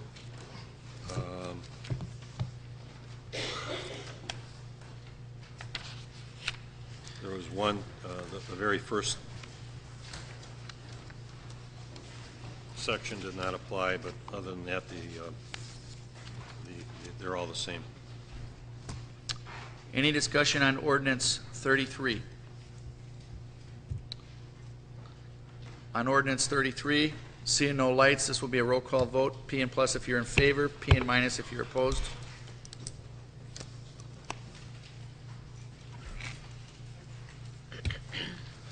Ordinance 33 passes unanimously. Old business, ordinance, second reading to required, 29, from the Legislative Committee on Ordinance to repeal and to recreate Chapter 11 of the Municipal Code of the Kenosha County as Chapter 21 of the Municipal Code of Kenosha County. Submitted by the Legislative Committee. Huff, yes. Rose, yes. Michael, yes. Haas, yes. Hallman, yes. Supervisor Huff. Move ordinance number 24. Ordinance 29 sorry. has been 29. moved by Supervisor Huff, second by Supervisor Michael. Supervisor Huff. Thank you, Mr. Chairman. There's absolutely no changes in this ordinance whatsoever. It's a housekeeping matter. We're just renumbering them. As you see tonight, we have added 2 ordinances to Kenosha County. So this ordinance is being renumbered to fit better in the county ordinance book, and that's all there is to this one. Any discussion on ordinance number 29? Seeing no lights on ordinance 29, all in favor say aye. Aye. Opposed, ordinance 29 carries. Ordinance 28 from the Land Use Committee, an ordinance to create Chapter 11 of the Municipal Code of Kenosha County pertaining to comprehensive planning. From Land Use, Ekernis, yes. Nudo, yes. Brunig, yes. West, yes. Morton, yes. Supervisor Ekernis. I move ordinance 28. Ordinance 28 has been moved by Supervisor Ekernis, second by Supervisor Brunig. Supervisor Ekernis. A multi-jurisdictional comprehensive plan for Kenosha County has now been completed. The plan fulfills a state requirement, section 66.1001, parent 3 of the Wisconsin statutes, that Kenosha County have a comprehensive plan that has been adopted by the county board in order to enforce the county zoning and subdivision ordinances. The law also requires that each city, village, and town have an adopted comprehensive plan to administer local zoning, subdivision, and official mapping ordinances. In order to meet state requirements, a cooperative planning process was initiated in 2005 by Kenosha County. 9 local government partners, the UW Extension, and the Southeastern Wisconsin Regional Planning Commission.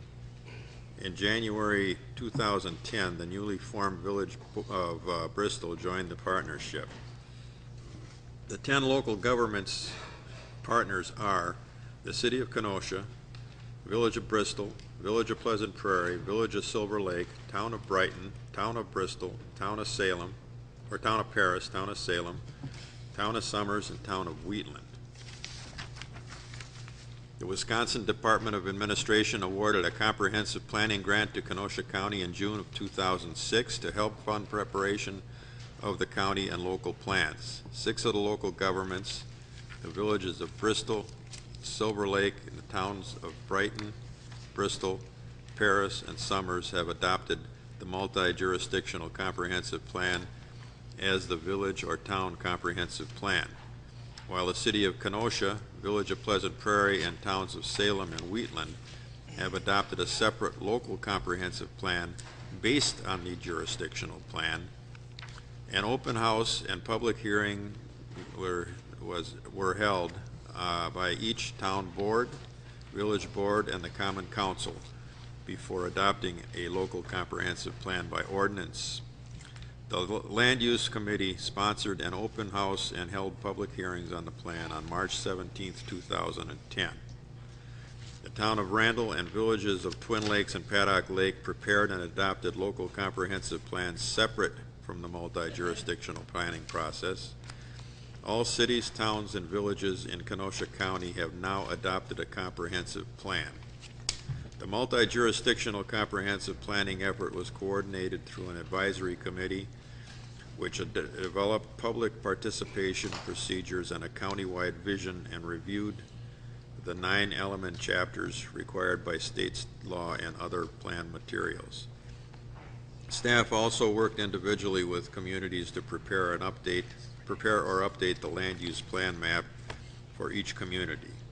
The local land use plan maps were compiled to create a countywide land use plan map.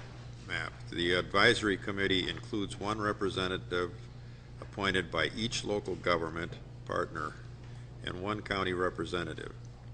The committee also includes a representative from each of the non-partnering local governments as non-voting members, and 10 citizens and interest group representatives who are also non-voting members. The advisory committee approved the draft comprehensive plan on December 22nd, 2009.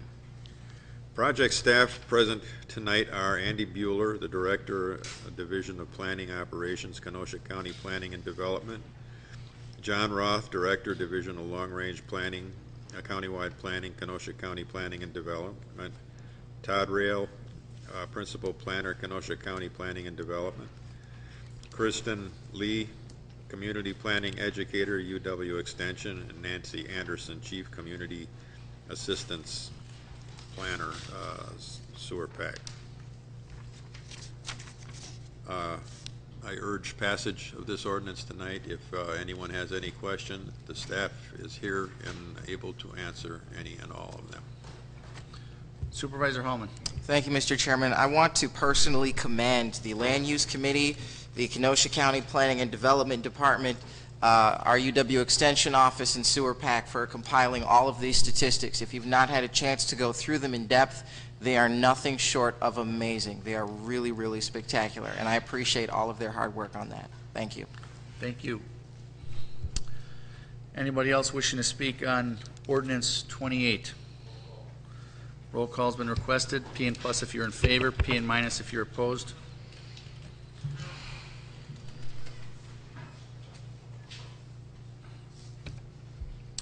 Ordinance 28 passes unanimously.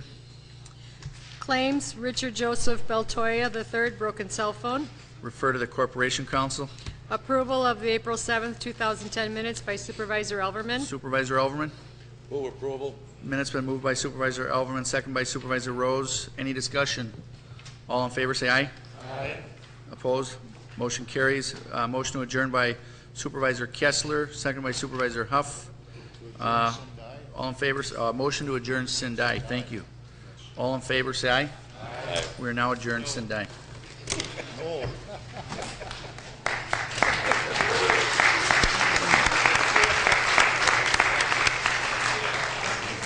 All right.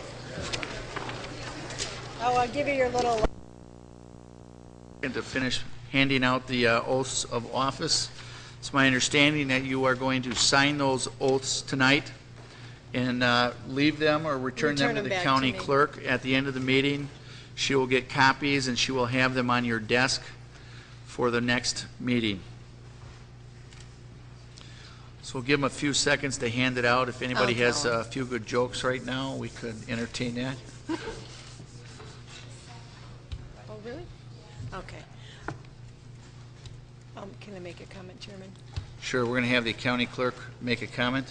On your certificates of election, there seems to have been a glitch in the program, and some of you, your district is not going to be correct. If it is not correct on there, please return that also to our office and we'll correct them. It's not done by us, it's also a program from the state, but for some reason, some of the districts came out wrong, so we'll correct it. So just hand them back in to us at the end of the evening. We like almost, what's the hold up here? They're trying to find out who's sitting there. Edie's talking. Huh?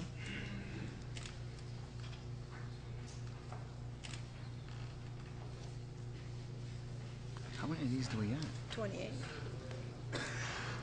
Call their name out and have them come up.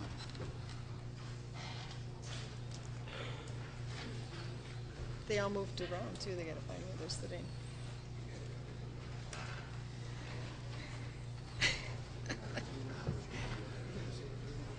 Yeah, we'll just take it back.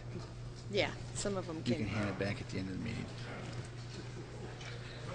Okay, we almost set here? What Edie's passing out the oath so that they can read it aloud.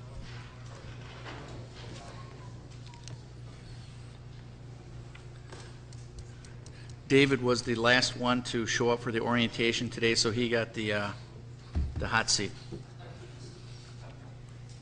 Edie, just call their names out. Who are you looking for?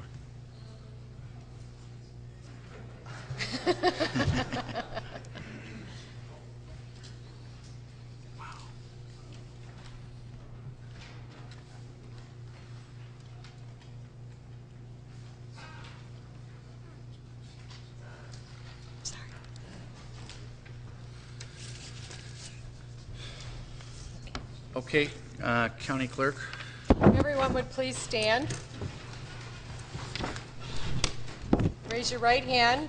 You each have a copy of the oath of office. I want you to repeat after me. I've given it to you so you'll know the words. And I'll say I, and then you repeat your name. I, Joseph Clark, having been duly elected to the office of County Board Supervisor, District 21, but have not yet entered upon the duties of, thereof. swear that I will support Swear that I will support the Constitution of the United States the Constitution of the United States and the Constitution of the State of Wisconsin, and the Constitution of the State of Wisconsin, and will faithfully discharge the duties and will faithfully discharge the duties of the said office to the best of my abilities. of the said office to the best of my ability. Congratulations.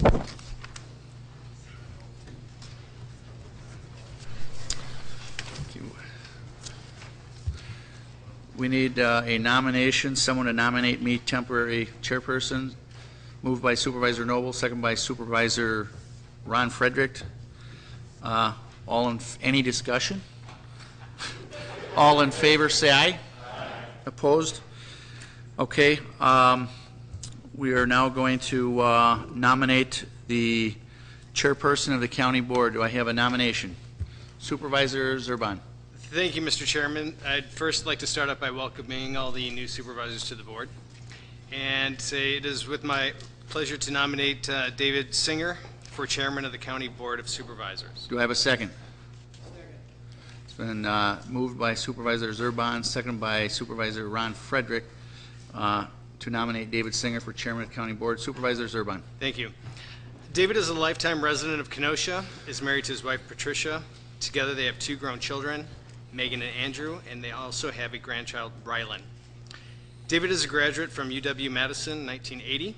He worked hard to clean up Kenosha, running the housing rehabilitation program for the city and blighted areas of Kenosha. He is and has been a member of the Kiwanis Club of Kenosha for over 25 years. David has volunteered for numerous nonprofit committees and organizations. He was even a Little League coach for 4 years and a Pony League coach for 2 years.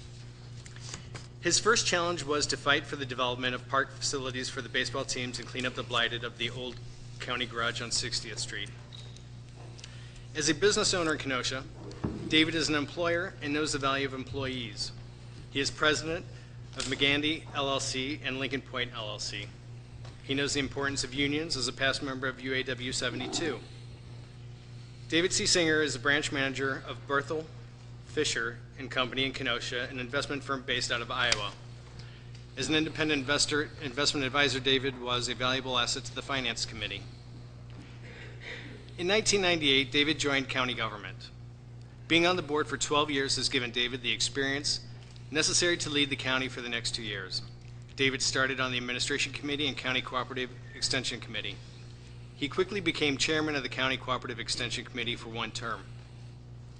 David was a member of the Administration Committee for 10 years, including 2 terms as chairman of that committee.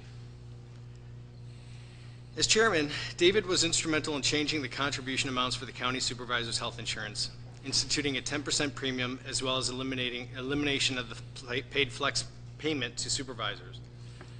David became chairman of the Building and Grounds Committee 4 years ago. Under his leadership, many joint committee meetings were held regarding the location of the 9/11 call center and what was to be the center of the county. All points of views from supervisors were obtained, which resulted in a quick consensus when downtown option became available. As a member of the Finance Committee, David worked hard on 2 budgets in a very difficult economic time. I have to add some personal comments to these. David prepared these comments for me because I have not known Supervisor Singer that long.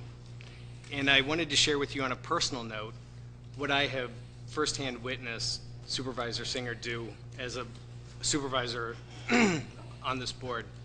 And this is important to a lot of the new members of this board.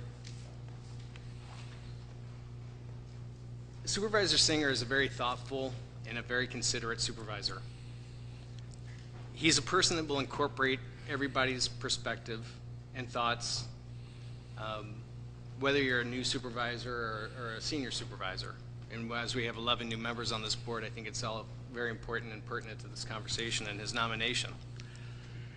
I've seen his votes on issues when it came to be a good steward of the taxpayers' money, being on the right side of the healthcare vote, which we know was a disastrous one for this county board. And that's why I'm supporting David Singer, and I hope you all will too. Thank you. I urge everybody to support David Singer's nomination to the chairman's position. Thank you. Thank you. Any other nominations? Supervisor Noble. Yes, I respectfully nominate Mark Molinaro for County Board Chair. Do I have a second? Second by Supervisor, moved by Supervisor Noble, second by Supervisor Eckerness to nominate Mark Molinaro, Chairman of the County Board. Yes, Mark Molinaro has been an 8-term member of the County Board, having been first appointed in 1994 by then-Chairman Bob Carbone to represent the 6th District. In 2004, Mark relocated to Summers and has since been elected to represent the 18th District for 4 consecutive terms. So Mark has got the unusual experience of representing both a city district and now a county district. Currently, Mark is the Vice Chairman of the Finance Committee and Vice Chairman of the Building and Grounds Committee. He's also a current member of the Green Ribbon Park Planning Committee as well as the Public Safety Building Steering Committee. He's the past chairman of the Building and Grounds Committee, and he's served on all of the standing committees of the County Board except Human Services and Judiciary and Law. He served on the county, he served as a county representative of the Kemper Board as well as the Kenosha Achievement Center Board, and he's active with the Youth and Governance Program. Most of you are familiar with Mark, and you know that he has always offered his opinion on almost every issue that's come before this county board. You know where he stands on all issues. Mark took the lead in many issues, and now it is his time to lead this county board. It is my great pleasure to nominate Mark Molinaro for County Board Chair. Any other nominations?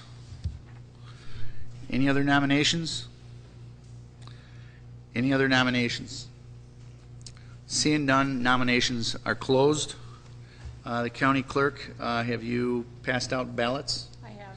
Okay. What you will do is write your names on the ballot, who you're voting for. The county clerk will collect those, pass those into the middle. Then they will be brought up front here, and we will count them and tally the vote right here. Do I have a ballot? No, I don't either. Neither did David. I was so nervous doing it up front.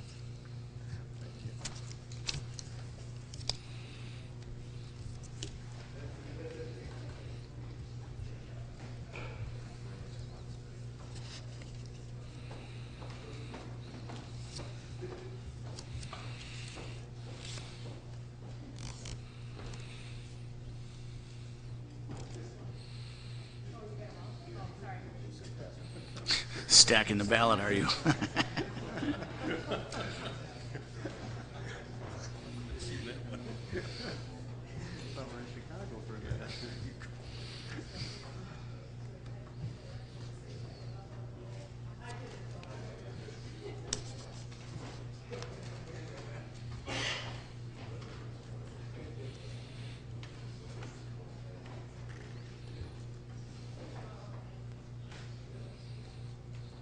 miss you? You still want to speak? After the vote? I looked for you. I looked for it. Do you want to do it now? They already voted. I think they already voted. You want me to call on you? Okay. Supervisor Holman. Thank you, Mr. Chairman, or outgoing chairman. You got two more votes. First of all, I want to commend the outgoing chairman on his leadership and the advice that he's given me over these last 2 years. It has been very helpful and very insightful. Having said that,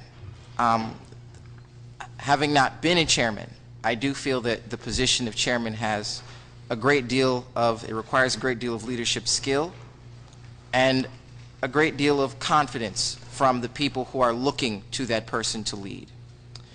And so I think it's only fitting, not only because we have new supervisors, but that the citizens of this county hear from the nominees directly about why they would like to be the chair of the county board. State your point of order. Yes, Supervisor Hallman, we have voted. I thought you were going to make that call before we voted. I was looking for that.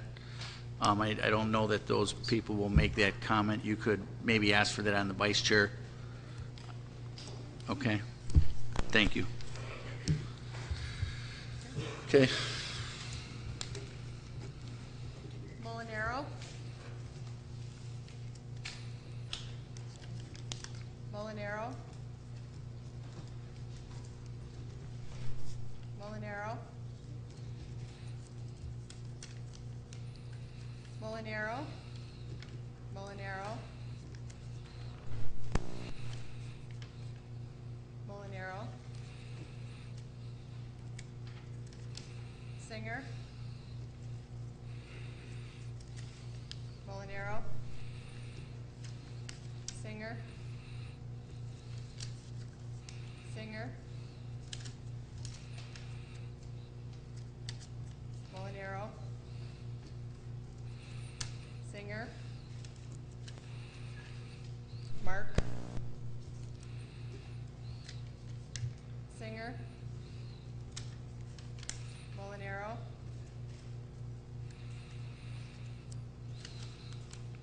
Molinaro. Molinaro. Molinaro. Molinaro. Singer. Molinaro. Molinaro. Molinaro. Singer. Singer. Molinaro. Singer. And Singer. 18 to 10. We have elected Mark Molinaro, Chairman of the County Board, by a vote of 18 to 10. Congratulations, Chairman Molinaro.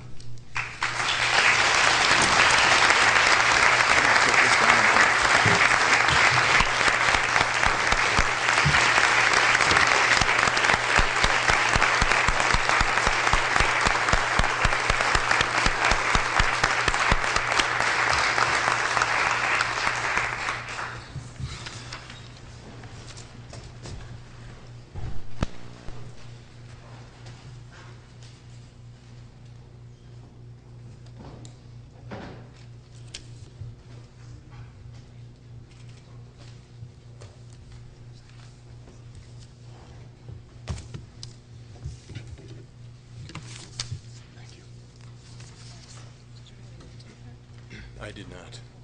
I feel as though I should take a moment and text my kids who are up past their bedtime and have been sending me text messages all night wanting to know if it's over. And certainly it is not, or it is as of now. But first of all, I'd like to take a moment to recognize the outgoing Chairman Clark and thank Joe for his dedication to service to Kenosha County, not only as a supervisor, but as our chairman over the last couple of years. You know, agree or disagree with Joe, I think there's no question that he has given his all to the position. He's given his all to Kenosha County, as he has and will continue to do, I'm sure. The position of chairman, I know, takes a great deal of time, and Joe dedicated many hours, countless hours. I'm sure that took away from his business, his personal life, and his family, and for that I very much appreciate it. Joe took the reins as chairman during a very difficult and unsettled time for Kenosha County.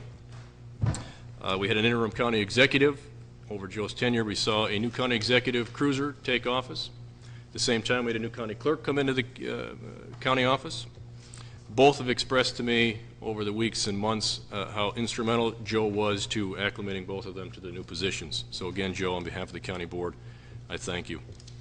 Joe's tenure spanned, again, a very difficult economic climate for Kenosha County, and his leadership was felt with each and every budget we passed under his tenure.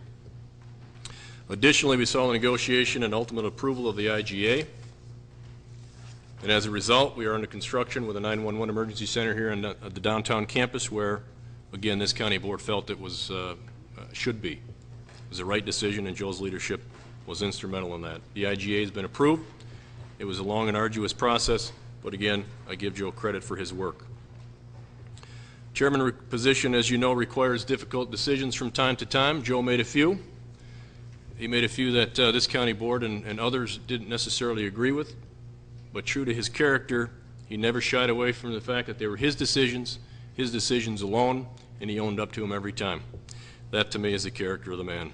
Joe, on behalf of myself, the county board, and the taxpayers of Kenosha County, I thank you for your service as chairman of the county board.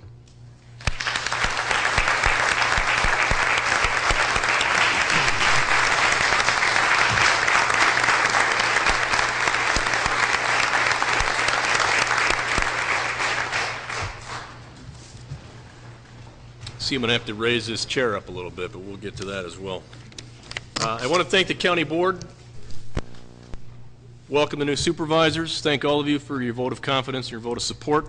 I look forward to working with all of you over the next couple of years as your chairman. I'd also like to recognize David Singer for his run. I have been in that position before, as most of you know. When I believe in something, I put my name to it and I get behind it. David, I applaud you for your effort. While this is a position that I have sought in the past, it certainly isn't a position that I ever felt was one that was necessary to define my tenure on the county board if and when that comes to an end. If, I'm assuming it'll come to an end. I do believe strongly in the contribution to those I have represented, and I believe very strongly that my contribution to those that I've represented over the years, as I've said many times in this county board floor, was my ability to be involved in a debate, whether it be at the committee level or here in the county board floor. Joe led by example. Before that, Supervisor Rose. I'm not sure I will bring the same level of reserve. I hope I can follow in both of their examples. Two gentlemen who debate strongly at committee on the county board floor as well, led by example here as chairman of the county board. I'll do my best to remain as reserved as I can. Having said that, my campaign for chairman was the result of a clear direction, a clear vision that I had for the county board and the direction I believe the county should be headed over the next 24 months. Our challenges remain with the stagnant economy, increased demand for services, property tax delinquencies are up, continue to rise, sales tax revenues continue to fall short of projections, and we'll be faced with that easily for the next couple of years. We also face reduced funding from the state as they struggle with their own budget deficits. Even under these trying circumstances, I believe strongly that Kenosha County is in better shape than most counties throughout the region, and our economic priorities remain in order. I'm confident that our regional location remains our most positive attribute, and our development opportunities in Kenosha County and throughout the region remain strong. That, to me, is where we need to focus. Again, I've shared my vision for the county board with all of you over the past several months, including the importance of countywide communication. Access to countywide communication technologies, including broadband and fiber optic, are key to the growth of this county. I was informed just last week at the Finance Committee that our 4.9 gigahertz proposal that we had applied for $5+ million in grant funding, we will not, in fact, meet the requirements to resubmit that application. As a result, I intend to aggressively push my commitment to finding a way to fund this effort in finding a way to partner with other local units of government, private industry, and the like to get that project done. It is critical not only to the future of Kenosha County, but for the connectivity that we need from our emergency services within the city and within the county. There are dead zones throughout that we need to address. This proposal will do both. I intend to remain active with the Green Ribbon Park Planning Committee, as was mentioned. This is for the development of the KD Park, together with the commitment of the county executive on the broadened bike path proposal. That's the type of development and the quality of life improvement that we need here in Kenosha County that's going to go hand in hand with top quality development and attracting businesses to Kenosha County. The KRM initiative remains strong, but in my opinion, the county board needs to take a more active role in the KRM. I know several of the far west communities have taken a position relative to the KRM and plan, and it is my belief that the county board has sat too quietly for too long. It's time that we take an active role in it, we speak up, and we let the state know our position. Additionally, the county board is under an obligation to cite a census review committee following the completion of the census. Last time we had this opportunity, I think we shied away from taking control as we should have. I will be prepared to have a census committee in place, dictated by the census data, making the decisions necessary as dictated by the census data when the time comes. There's been plenty of discussion and campaign statements relative to the county board salaries, and rest assured that we will evaluate county board compensation before this term ends. It will go through the process as every other Kenosha County employee salary compensation package goes, and that'll be through the committee structure. Finally, there's been much criticism leveled, specifically during the IGA, with regard to how we negotiate our contracts, whether it be with other units of government or our labor organizations. The only way to address criticism is to better understand the process. And we will, through the committee structure, review how we negotiate our contracts, review how we negotiate our agreements.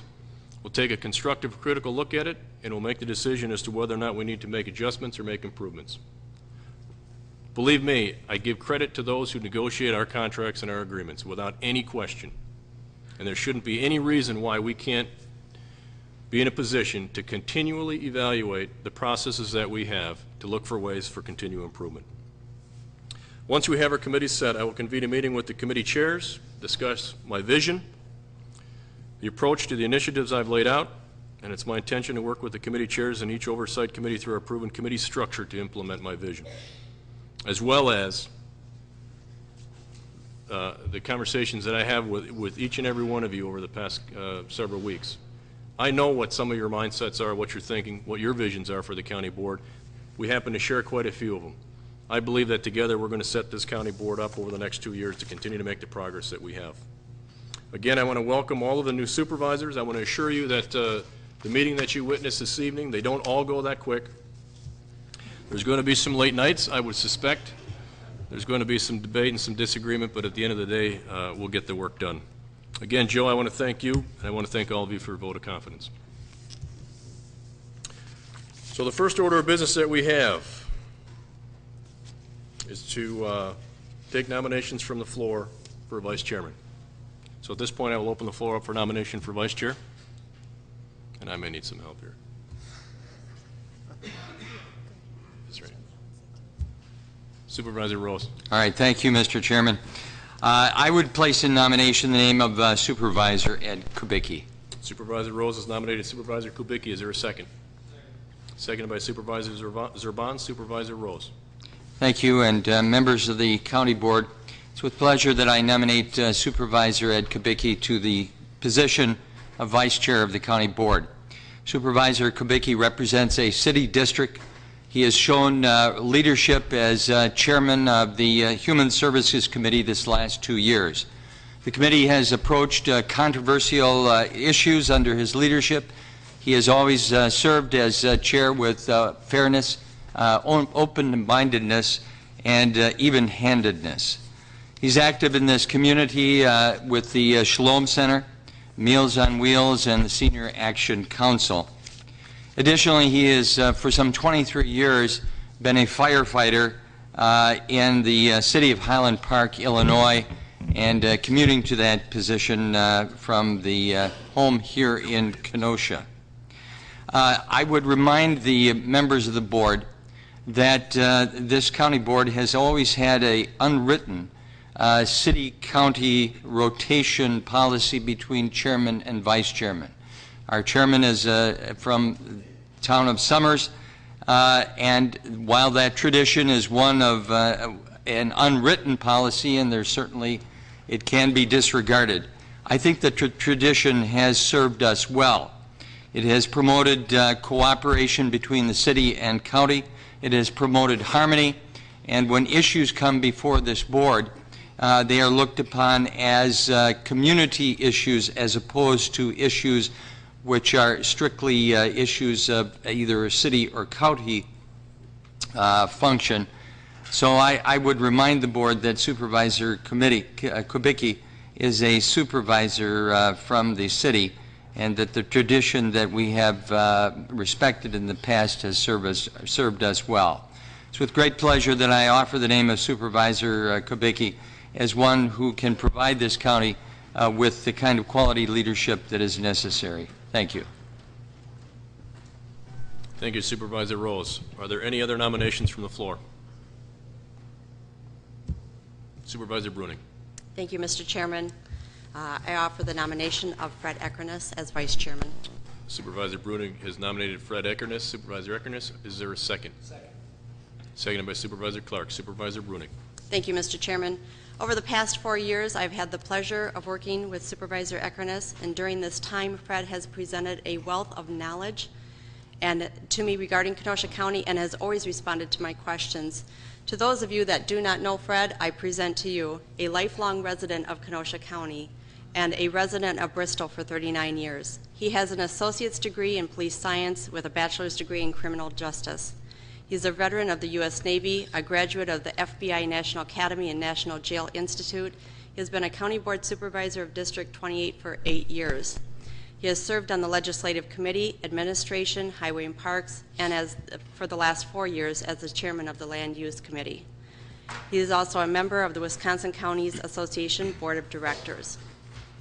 During his 25 years in the Sheriff's Department, Fred has shown leadership and experience in dealing with a vast array of residents in Kenosha County, not just in the county, but also in the city. He was elected by the people to serve 2 terms as sheriff and is currently the judge for the town of Bristol. There is not another person more qualified on this board to serve as vice chairman than Supervisor Eckerness, and I ask for your support in this nomination. Thank you. Thank you, Supervisor Bruning. Any other nominations from the floor? Any other nominations from the floor? Seeing none, we will close nominations. I believe you all have a slip in front of you for vice chairman. We'll run the same process. If you'll write down your vote, and the clerk will collect it.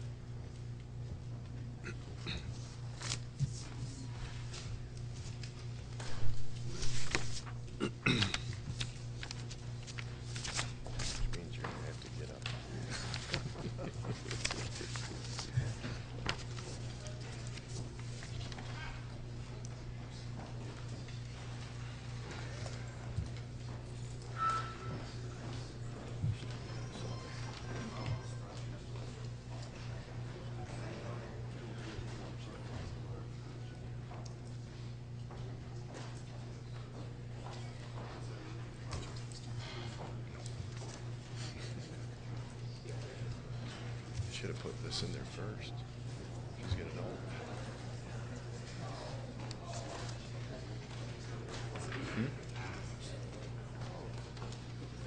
I hope so.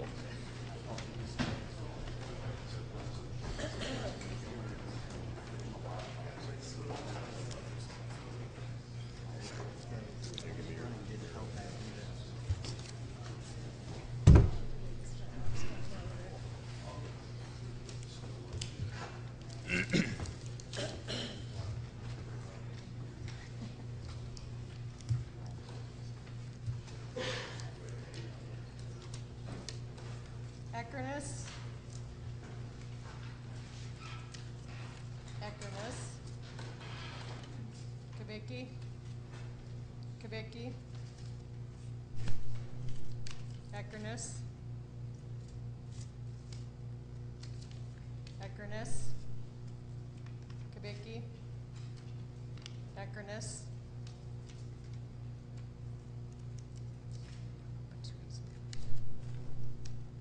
Sorry.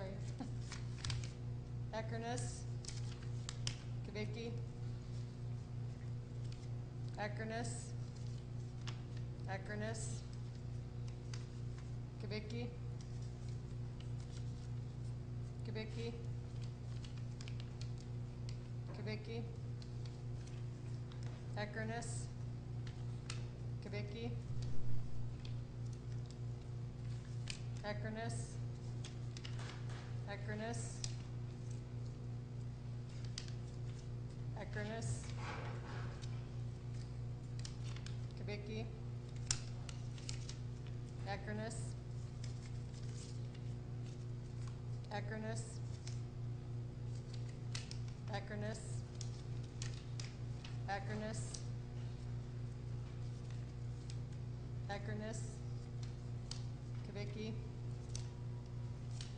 And Eckerness.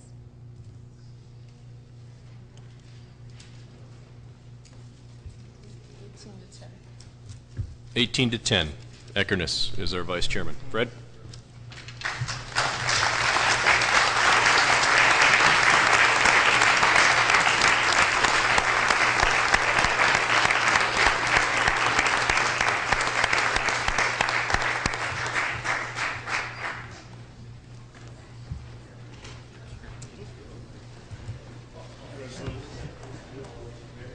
Thank you. Thank you. Thank you.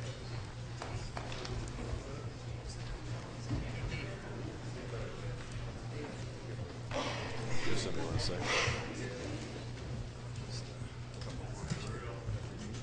Which one is his button? His Fred's button? Oh, right here. I would like to thank everybody for the confidence that you've placed in me. I pledge to you that I will do my very best to bring all the knowledge that I've acquired over the 8 years I've been here and the previous untold years I've been with Kenosha County in various capacities to do the best job possible. It's working.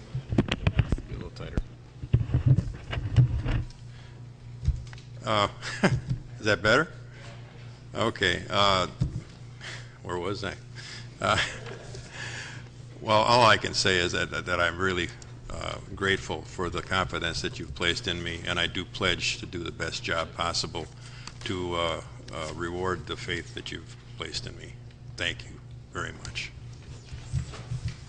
It's a long night, folks. Thank you, Supervisor Eckerness, and congratulations. Before we go on to business and wrap this up, I just want to let everybody know that on Thursday, we will meet at, I believe, 7 o'clock. Is that right? Yes. 7 o'clock for the sole purpose of handing out committee assignments. And immediately following that, I will be having a reception at the Casa Capri restaurant, so I hope you can all join us. New business.